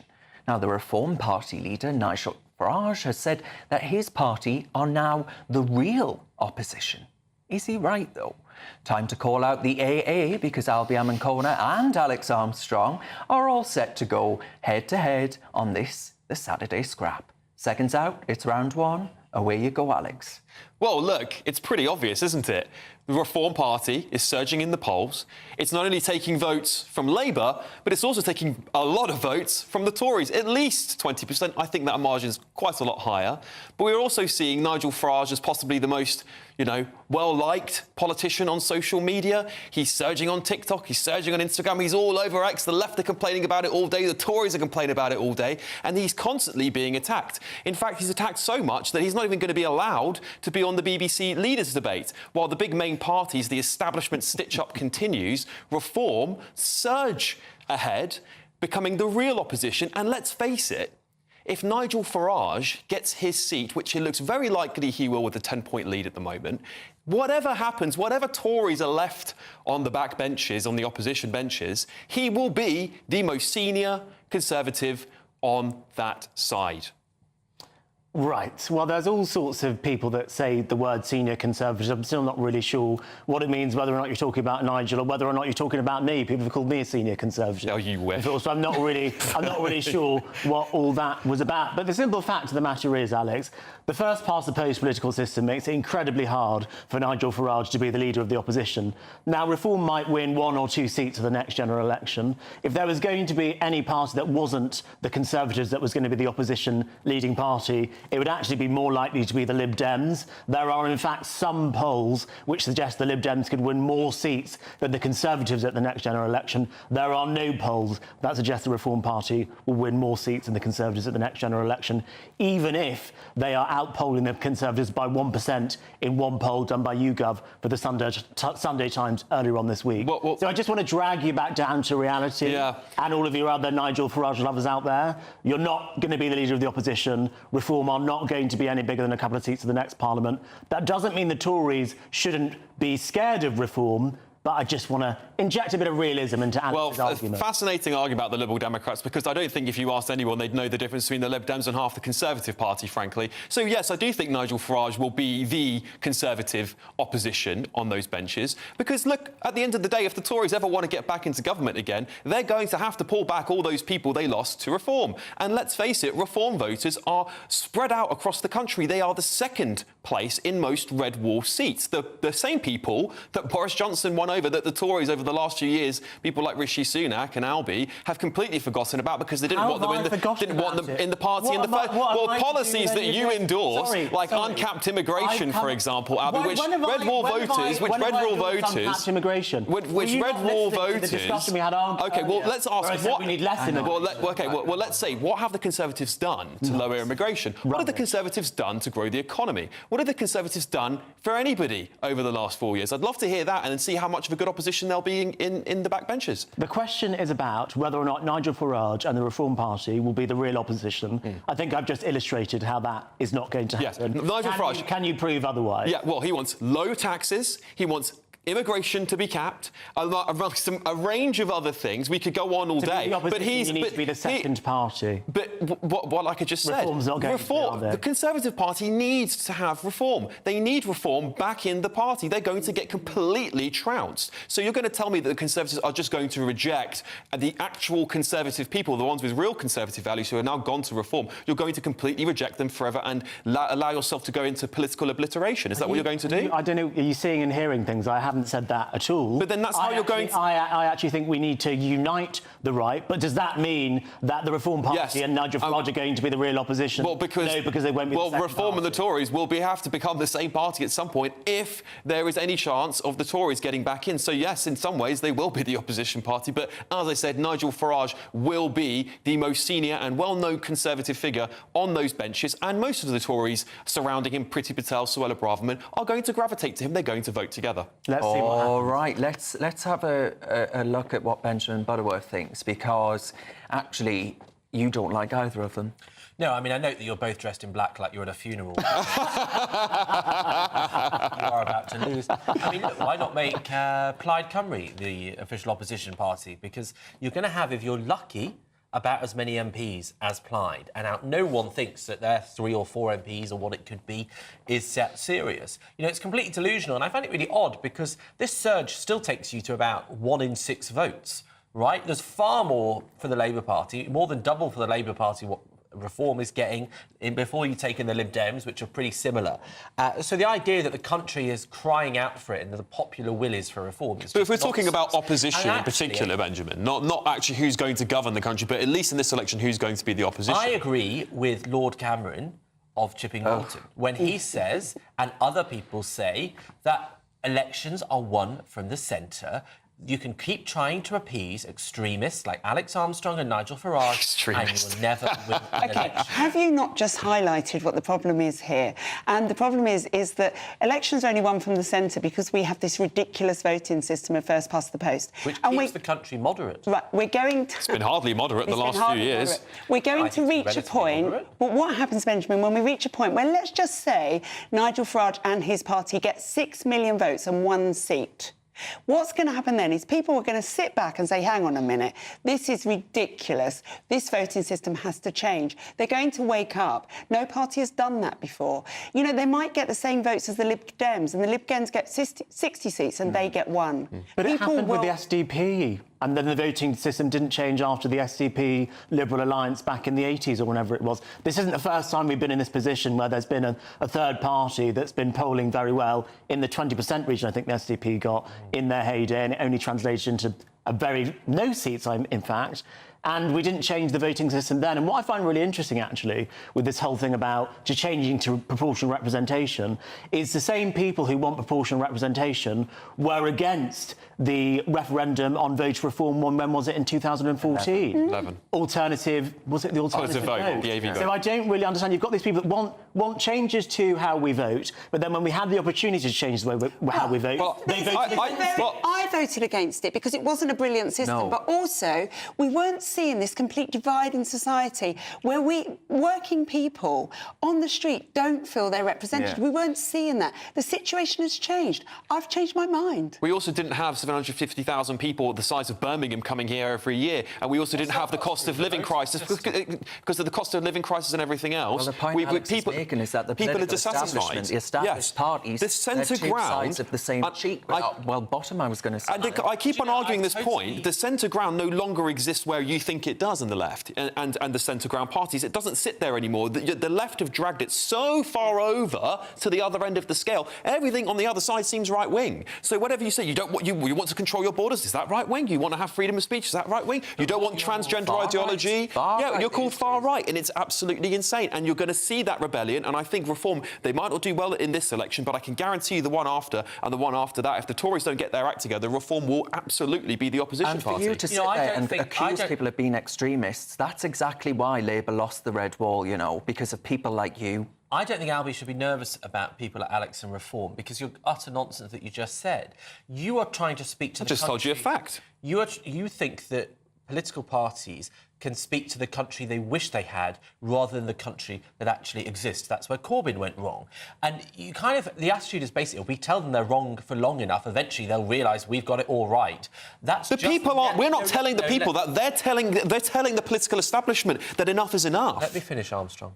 Look, the fact is that the centre ground... This is quite a moderate country. It's a small C Conservative country in many ways, and it's a moderate country.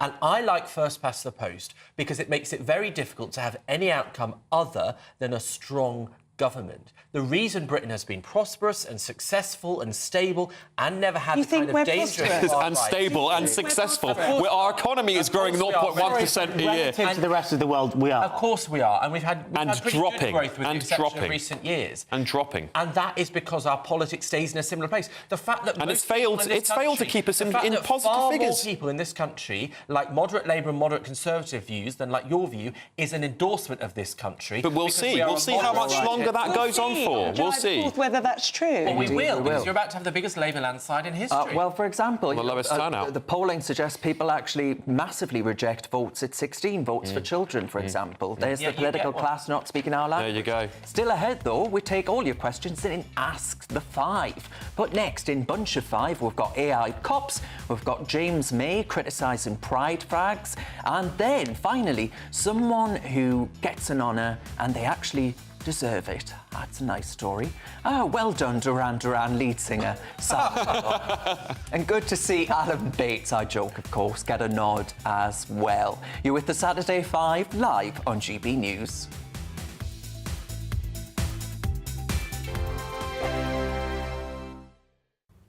Hello and welcome to your GB News weather update brought to you by the Met Office.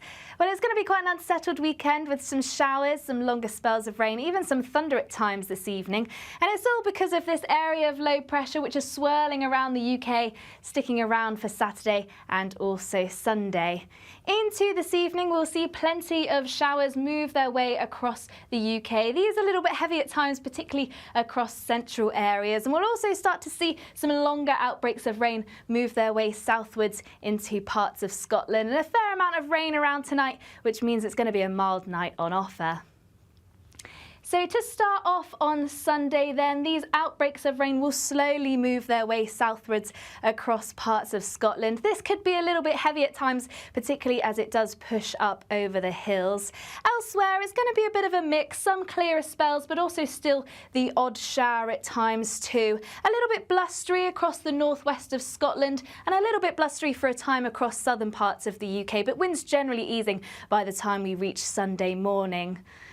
On the whole then, for the second half of the weekend, a fairly unsettled day with showers, some longer spells of rain, and as the winds ease across the south, the showers will be fairly slow moving at times, but there should still be plenty of sunshine in between those showers, and the rain across the north will gradually break its way up through the course of the afternoon as well. A little bit warmer compared to today, 21 degrees across the southeast, perhaps even 22 degrees if we see those prolonged sunnier spells. To start the week then, still plenty of showers across the northern half of the UK, still merging at times to bring longer spells of rain. But overall, a largely dry day across parts of the south and southeast, with still plenty of that sunshine on offer. There will still be some showers in the outlook, however, from Wednesday onwards, plenty of dry weather on offer too, with those temperatures remaining around average. I'm Arlene Foster on GB News, Britain's news channel.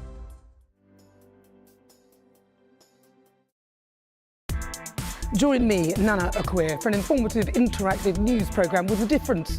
It's fun. It's true. You're not wrong. No one will be cancelled. Lovely.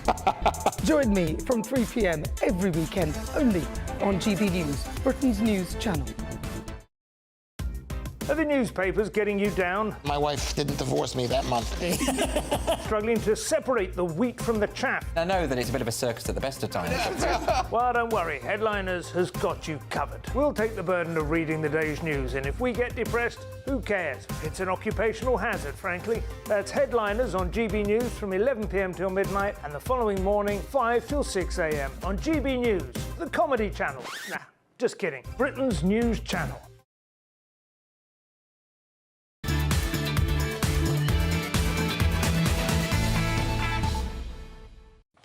Welcome back to the Saturday Five. Now, your unrelenting verdicts are in after our Saturday scrap. LT says, how you underestimate the depth of feeling in this country, Albie. The silent majority will speak. Hear, hear. But Adam says reform follow the money.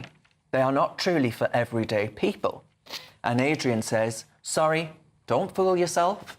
There aren't many reform candidates out there. And then English Rose says, the Saturday Five are how we should all be. Debate, talk and argue and disagree but remain friends. I've never met a group of people I hate more. Now, though, it's time for this.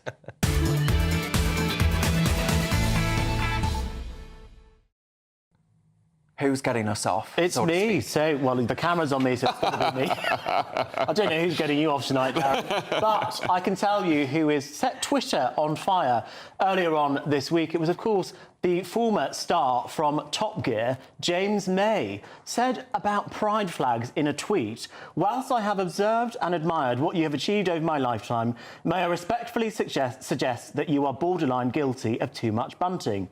It may be seen as authoritarian and therefore oppressive.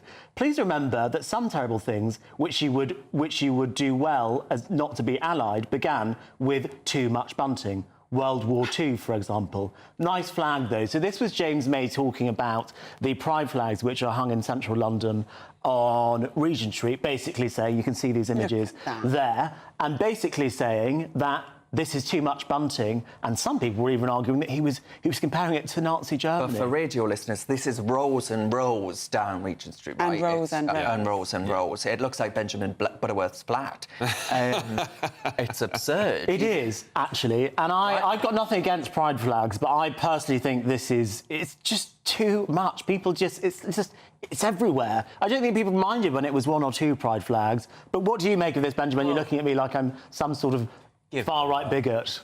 I mean, for a start, that picture slightly distorts it, because in reality they're rather spread out, so it doesn't feel as intense as that photograph suggests. It does. But, it really does. I was there the other weekend, and half of this shopping street in central London was the pride flags, and the other half was the Champions League flag. So I said, oh, that's the straight pride on the other side. And, you know, there's always wires across that street. There's always flags there. It changes throughout the year. It has the British flag flying for all sorts of events and points in the year. And it is good to celebrate diversity in the people that live in London and make it feel welcoming and open. But does it not worry you? When is the heterosexual flag display going up? Well, the other 11 months of the year, Renee. Is it? But doesn't it worry you? You don't need more rights. You don't have anything to complain about. Everything works. LGBT people don't need more rights either. They've got complete parity in law. Have they not? Tell me a right that an LGBT person doesn't have that either. There isn't one. Well, I mean, there isn't one, there Renee. are still 1 or 2 discrepancies, but they're a bit niche. But the fact is, culturally, it's still a problem. And what is the problem with celebrating each other? Right. OK, Renee, what have you got? I am sick and tired of young people deciding that democracy is irrelevant and their view is the only thing that counts in anything. So this week we saw the Friends of, Palestine, although they're a spin-off from the big group that's been camping out on universities, actually disrupted an exam hall at Oxford for the end-of-year exams and got the exams cancelled because they want Oxford to cut their ties totally with Israel. I guarantee that they will have organised this on their smartphones, the technology for which comes from Israel. Lots of the parts come from Israel. These people are just idiots, and they're also anti-democratic. They don't want anyone to have a view that's different to theirs. If that had been my medical finals, I may have been violent. I was that worked up to sit my exam. Renee, do you think actually these are students that went to Oxford? I think they possibly didn't. They're probably activists, because we know that lots of the camps are not students that go there. Yeah. I don't care. So why Just are the police stop. not getting involved? If they can tackle a cow as vociferously as they did... Well, they hide that their poor faces, cow, don't they? They put masks on. Why can they not tackle Because there's these two-tier issues? policing now, and this is an issue that the police don't want to get involved in. I mean, look, I've been on, my views lie with Israel, but now I've learned that you can get an exam cancelled if you're pro-Palestine. I might go out and join them. It would have saved me a lot of stress as a student. In all seriousness, what worries me is that they cave into these things. Yeah. I can't see any logic for a university, giving in. It's fine for them to protest. Do you I mean, think they're Keir entitled to Starmer do will that. cave in on this issue? No, because if he was going to do that, it would have happened 6 months ago. We're literally leading up to an election, and I think he's been really quite steadfast on it at a point where it'd be most vulnerable. Well, he took the knee for BLM, didn't he? Cave into all sorts of things. They no platform people, they cancel exams. They are there to educate people, and exams are a part of education, so is disagreement. Universities just need to get on with their job. When our old university, LSE, they put a globe on the campus, and Taiwan was in a different colour to China, and the Chinese government told them to change it, and they refused. And what about the flat It is earth possible people? to say It's possible. And, well, all the trans debates that get cancelled as well. It's a sad state of affairs in universities, full stop. But I want to talk about a happy state of affairs, because Alan Bates, who you'll have seen, especially if you watched the drama on the Post Office Horizon scandal, which captured all of our hearts, I think it's fair to say, for the struggle and torment that these former sub-postmasters were put through. Alan Bates was one of them, and he never gave up. He is a man who was like a dog without a bone, right? He really went for getting justice for those people, and I think this is a really worthy gong, and I think it's a good use of the awards system. It's not often we hear praise for the honours system, but in this instance, I think we're all probably agreed. Yeah. This is what it's for. Yeah. It's brilliant. This is exactly what it's for. But there should also be more levers to take honours away from people rather than have to voluntarily hand it back. And we've got Sir Ed Davey, for example. Paula Venables. Oh, yes, Sir Ed Davey, Paula Venables. These are people who have perpetuated the problem in the post office, and whether or not deliberately Ed Davey did it, he certainly was not very diligent. He refused to meet Alan Bates. No. He said there was nothing to be served by And the what you're meeting. saying is Well, because that's he not was right. Post He Office did meet Minister Alan at the Bates. time. It was just later on. And, I mean, Benjamin, do you agree with this? Would you abolish the awards, the honours system or something like that? No, I like it because I think it's a good way to reward people, and it's really hard to get a knighthood. David Beckham has clearly been desperate for it for a long time. There have been all sorts of stories about him desperately trying to chase that, and he's still not got it. Now, I like that you have to do a lifetime's work, but there are, Boris Johnson handed out some to cronies that really didn't deserve it. People that did months as a minister over a summer and then got knighthoods. That's just farcical. All right. We look forward to Sir Keir's resignation. Honestly. You'll be on the list, It's a won't you? peerage I want. Right, Alex, what have you got? Yeah, well, we've given Orwell a run for his money these days, haven't we? Because there's a shocking new trend that the police force are doing AI facial recognition, deploying it mostly across London and special events.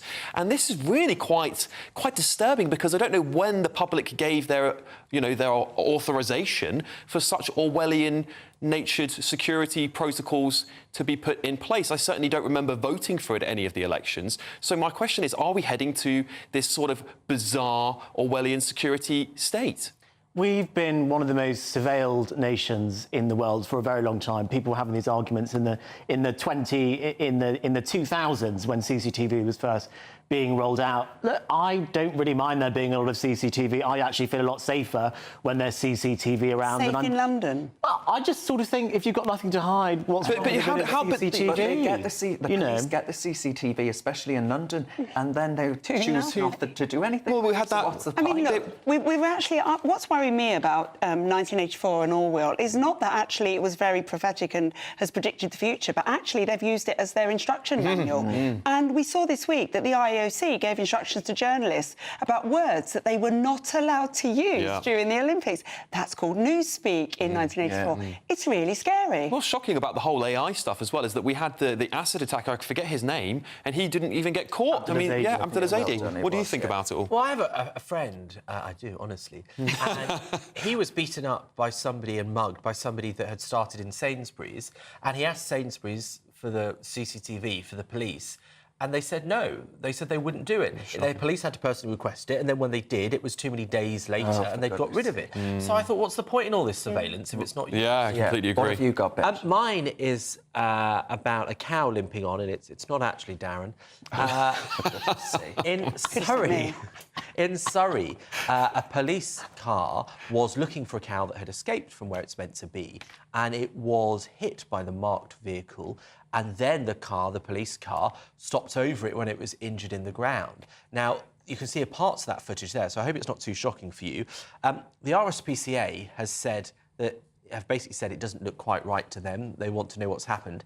And the Home Secretary has already got involved and said it's heavy-handed. Oh, it's ridiculous. First of all, I think the people of Feltham are very happy you're calling Feltham Surrey, but it happened in Feltham in West London, which isn't too far away from Heathrow Airport. But I just think, why is the Home Secretary getting involved in this? I agree. Come on, it's nonsense. It's a cow getting hit by a car. No, hang on. A lot of British people are animal lovers. They are so upset to see those. And how many of them are eating a steak right now? But they don't want a cow to be run over like that. I don't think the Home Secretary needs to issue a statement when a cow gets hit by a police car. I do agree with you, Albie, actually. I think that Home Secretary's involvement in this maybe shows the priorities of the Home Secretary. Rather than stopping the boats, he's stopping the cows. Yeah. I mean, but frankly, I mean, it is tragic what's happened, but I just don't know whether the Met Police or is it the Met Police who have looked after this case? Well, I don't know. If it's in Surrey, it may... police, wouldn't it? Perhaps, yeah. I just think it's a little bit of a violent approach to stopping it, isn't it? Police. You know? Benjamin, are you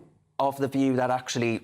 Imagine if we did this to a human, knocked them over in a car like that. You'd be OK if they were old. Would you be all right with that? I mean, you've got to think about the poor... That animal would have been frightened beyond repair. Yeah.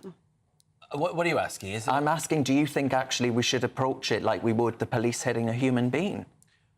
What? I don't understand what you're saying. The car, the police using the car... Should we treat the animals like humans? Should we treat the animals like humans? Like most of the show, I don't know what you're on about. Does the cow have rights? I thought he'd be calculating the CO2 used for the car to hit the cow, but... Cows are terrible for the environment. Well, there you go. We're better off without the cow. But no, it's clearly it's clearly unnecessary what they've done. I mean, you see these images from in other countries and stuff where a lion has escaped, right? And the police are tracking that down. Now, I don't mind if you have to hit the lion so it doesn't, maul your family, but it's a cow. I suspect there were other ways they could have stopped the cow being a danger. I believe the police have said actually they did make attempts to do this, but they couldn't ultimately do it. So then it could have been a public safety issue, right? There are Cows those do arguments. Kill people. So let us know what you think at home, That's one folks. for the wall art. But still ahead, it's the part of the show where you wonderful viewers take back control. No topics are off limits. It's almost time for Ask the Five. Nothing too naughty, please. You're with the Saturday Five, live on GB News. This is GB News, and we are Britain's election channel. This vote may seem to be about the politicians in the media, but it's actually about you. And we won't ever forget that. Join us up and down the country as we follow every moment together. Now more than ever, it's important to hear all sides as you make your decision ahead of polling day. We're here for you. This is GB News, The People's Channel. Britain's election channel. Now Nana Queer. Weekends from 3 p.m. His highly rated book details the moving story of how he found his birth mother. I'm pleased to say, of course, I'm joined by the legend that is Andrew Pearce. Hello. Lovely to be back on your show. Oh, my goodness. Oh, yeah, that was the first time I got you on my show. I think the first time I ever worked on GB News was on your show. I couldn't believe it because I used to listen to you all the time on LBC. Right. But you found time to write a memoir. I actually started writing it during lockdown. It was almost just putting thoughts on a piece of paper. I loved my adoptive mum, who adopted me. Wonderful woman. She gave me a wonderful life with my dad in Swindon. I was adopted into a home with 3 kids. They were there already. They never resented me. So I never, ever wanted to do anything that would upset my mum. So what I did, I found Margaret and didn't tell Mum what I was doing. Yeah. Because she had me in the early 1960s. In fact, she was 34. Wow. Just a few weeks from her 35th birthday. An Irish Roman Catholic nurse. She had me in Bristol. She lived in Birmingham. She'd gone to extraordinary lengths to cover her tracks.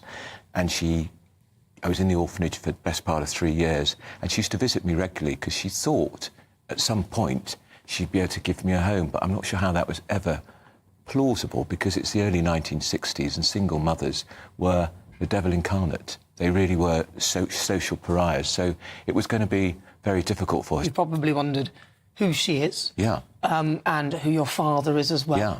She visited me regularly till I was 2 years old. It must have been incredibly painful for her to give me up. Well, I discovered during my research in the book that actually when Margaret decided to give me up for adoption, she then wrote to the nuns to say she was going on a holiday and she'd be at a different address. In fact, she was going on a honeymoon. She'd met someone while I was in the orphanage. The People's Channel. I'm Stephen Dixon, and thanks for joining us on GB News, Britain's news channel. If you want your news to be straight talking, this is a nightmare for the Conservatives again. Down to earth. It's not just Nottingham where this is happening, is it? And most importantly, honest. Hard-working, middle-class taxpayers, they'll get the book thrown at them. They catch me, Martin Daubney, Monday to Friday, 3 till 6 p.m. on GB News, Britain's news channel.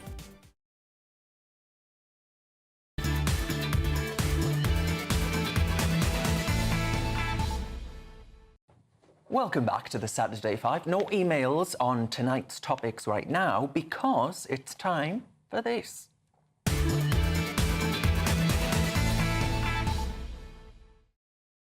Let's see what you've got for us this week. We've got this one in from Jay, a slightly edited version anyway, Jay, I apologise. Kiss, marry, avoid, Sunak, Farage, Starmer. That's dreadful. Oh, dear. That's really... Jay, that's Ooh, me. That's I think nasty. I'd marry Sunak because he's loaded. Exactly. And you'd be set for life, wouldn't you? But isn't he loaded because of his wife? No, he's also independently wealthy, but his wife has just made him richer. So that would be good. And maybe him and Akshata would divorce and he'd get half of her money and then I'd marry him and it would be great. So I'd marry You've really Sunak. thought about this, haven't you, Yeah, Alvin? I have, just in a split second. I think I'd marry Sunak. I'd probably have to kiss Farage and avoid Starmer. I hate to say it, but I'm going to say the same. You'd be stupid not to marry Sunak, wouldn't you? And actually, out of the 3, he's probably the most attractive. Kiss Farage, avoid Starmer. I'm not going to say I would kiss Farage because he'll never, he'll never be able to look at me in the same way. I'm going to We'll say... also clip it. And yeah, exactly. I would marry Nigel Farage, so there you go. Oh. And I'll go with... more than kiss him. Yes. And then perhaps give Sunak a peck and avoid Sir Keir Starmer. I'd fall asleep. Yeah, I'm with Darren, actually, because, I think Farage would be great on a Friday night, wouldn't he? Down to the pub, good chat. I think didn't know where you were going. I'd get dead bored listening to either Starmer or Sunak in a marriage for the rest of my life. I think that would be pretty awful. But if you were out shopping with the money, it would be... Well, maybe, yeah, that would be fine. Benjamin? Yeah. I would marry Keir Starmer because he's stable and loyal and has a long-term plan. And his dad's a toolmaker. And I would... Benjamin's the tool. I'd kiss Sunak, which is not something I ever thought I'd say on air. Because, you'll get a nice meal out of him or something. He can afford that. Then I'd avoid Farage because, I don't want that horrible fag-ash stench. Oh. I didn't know what you were going to say there. Right, this next from Daniela. Daniela's written in and she says, my other half has asked me to stop sending him so many WhatsApp messages messages because he feels under pressure to come up with witty replies. I don't care if his replies are especially witty or not. Please could you tell him that boring replies are OK? Do you get tired of needy WhatsApps? I'd say that was a little... I'm going to say this, Sonia, it was a little bit needy. Her message was? Yeah, because why do you need him to reply all day? I think step back, be aloof, make him chase you. No, I think there's nothing wrong with boring WhatsApp. So, Danielle, your partner needs to just WhatsApp you more. I'm not into all of this. Make him wait, make him pay, whatever, all of this stuff. Try and be cool. Just send a WhatsApp. Alex, would you make Danielle wait? Yeah, absolutely. I think Renee's nailed it. You've got to have a little bit of fun. You've got to have a little bit of a chase. Keep the fire going in your relationship. Yes, absolutely. And I just wish someone would WhatsApp me. This is in from Dana. It says, I'm looking forward to England versus Serbia at Euro 2024 tomorrow evening. Who would you five select to partner Declan Rice in the centre of our midfield? Benjamin Butterworth. This is a joke. Roger Federer. Beyonce Knowles. Yeah, is Declan Rice, is that like egg fried or... I really don't know anything about football. Declan Rice. I'm just pleased to see that people that play for Newcastle United, like Anthony Gordon, are doing so well. I think he's a real treat. And but I'm afraid that on that bombshell. This treat has come to an end because thank you very much to our guest tonight, by the way, Dr. Renee and of course Alex Armstrong. But Eileen has written in about Alex Armstrong. Oh, she says, God, not another one. Alex Armstrong has a touch of the Errol Flynn about him with that face and hair. Am I? Shall I try and do the? Am I allowed to say that not one of these young men on our panel knew who Errol Flynn was? No, no idea. I didn't actually. He did die 60 years before I was born, indeed. so perhaps there's a reason. Speaking of a man that's getting on and past his prime, it's the brilliant Leo Kearse with the Saturday Night Showdown. Thank you very much for watching. We'll see you again next week. Leo Kearse is going to hit me now. That warm feeling inside from Boxed Boilers, sponsors of weather on GB News. Hello and welcome to your GB News weather update brought to you by the Met Office. Well, it's going to be quite an unsettled weekend with some showers, some longer spells of rain, even some thunder at times this evening. And it's all because of this area of low pressure which is swirling around the UK, sticking around for Saturday and also Sunday. Into this evening, we'll see plenty of showers move their way across the UK. These are a little bit heavy at times, particularly across central areas. And we'll also start to see some longer outbreaks of rain move their way southwards into parts of Scotland. And a fair amount of rain around tonight, which means it's going to be a mild night on offer. So to start off on Sunday then, these outbreaks of rain will slowly move their way southwards across parts of Scotland. This could be a little bit heavy at times, particularly as it does push up over the hills. Elsewhere, it's going to be a bit of a mix, some clearer spells, but also still the odd shower at times too. A little bit blustery across the northwest of Scotland and a little bit blustery for a time across southern parts of the UK, but winds generally easing by the time we reach Sunday morning. On the whole then, for the second half of the weekend, a fairly unsettled day with showers, some longer spells of rain, and as the winds ease across the south, the showers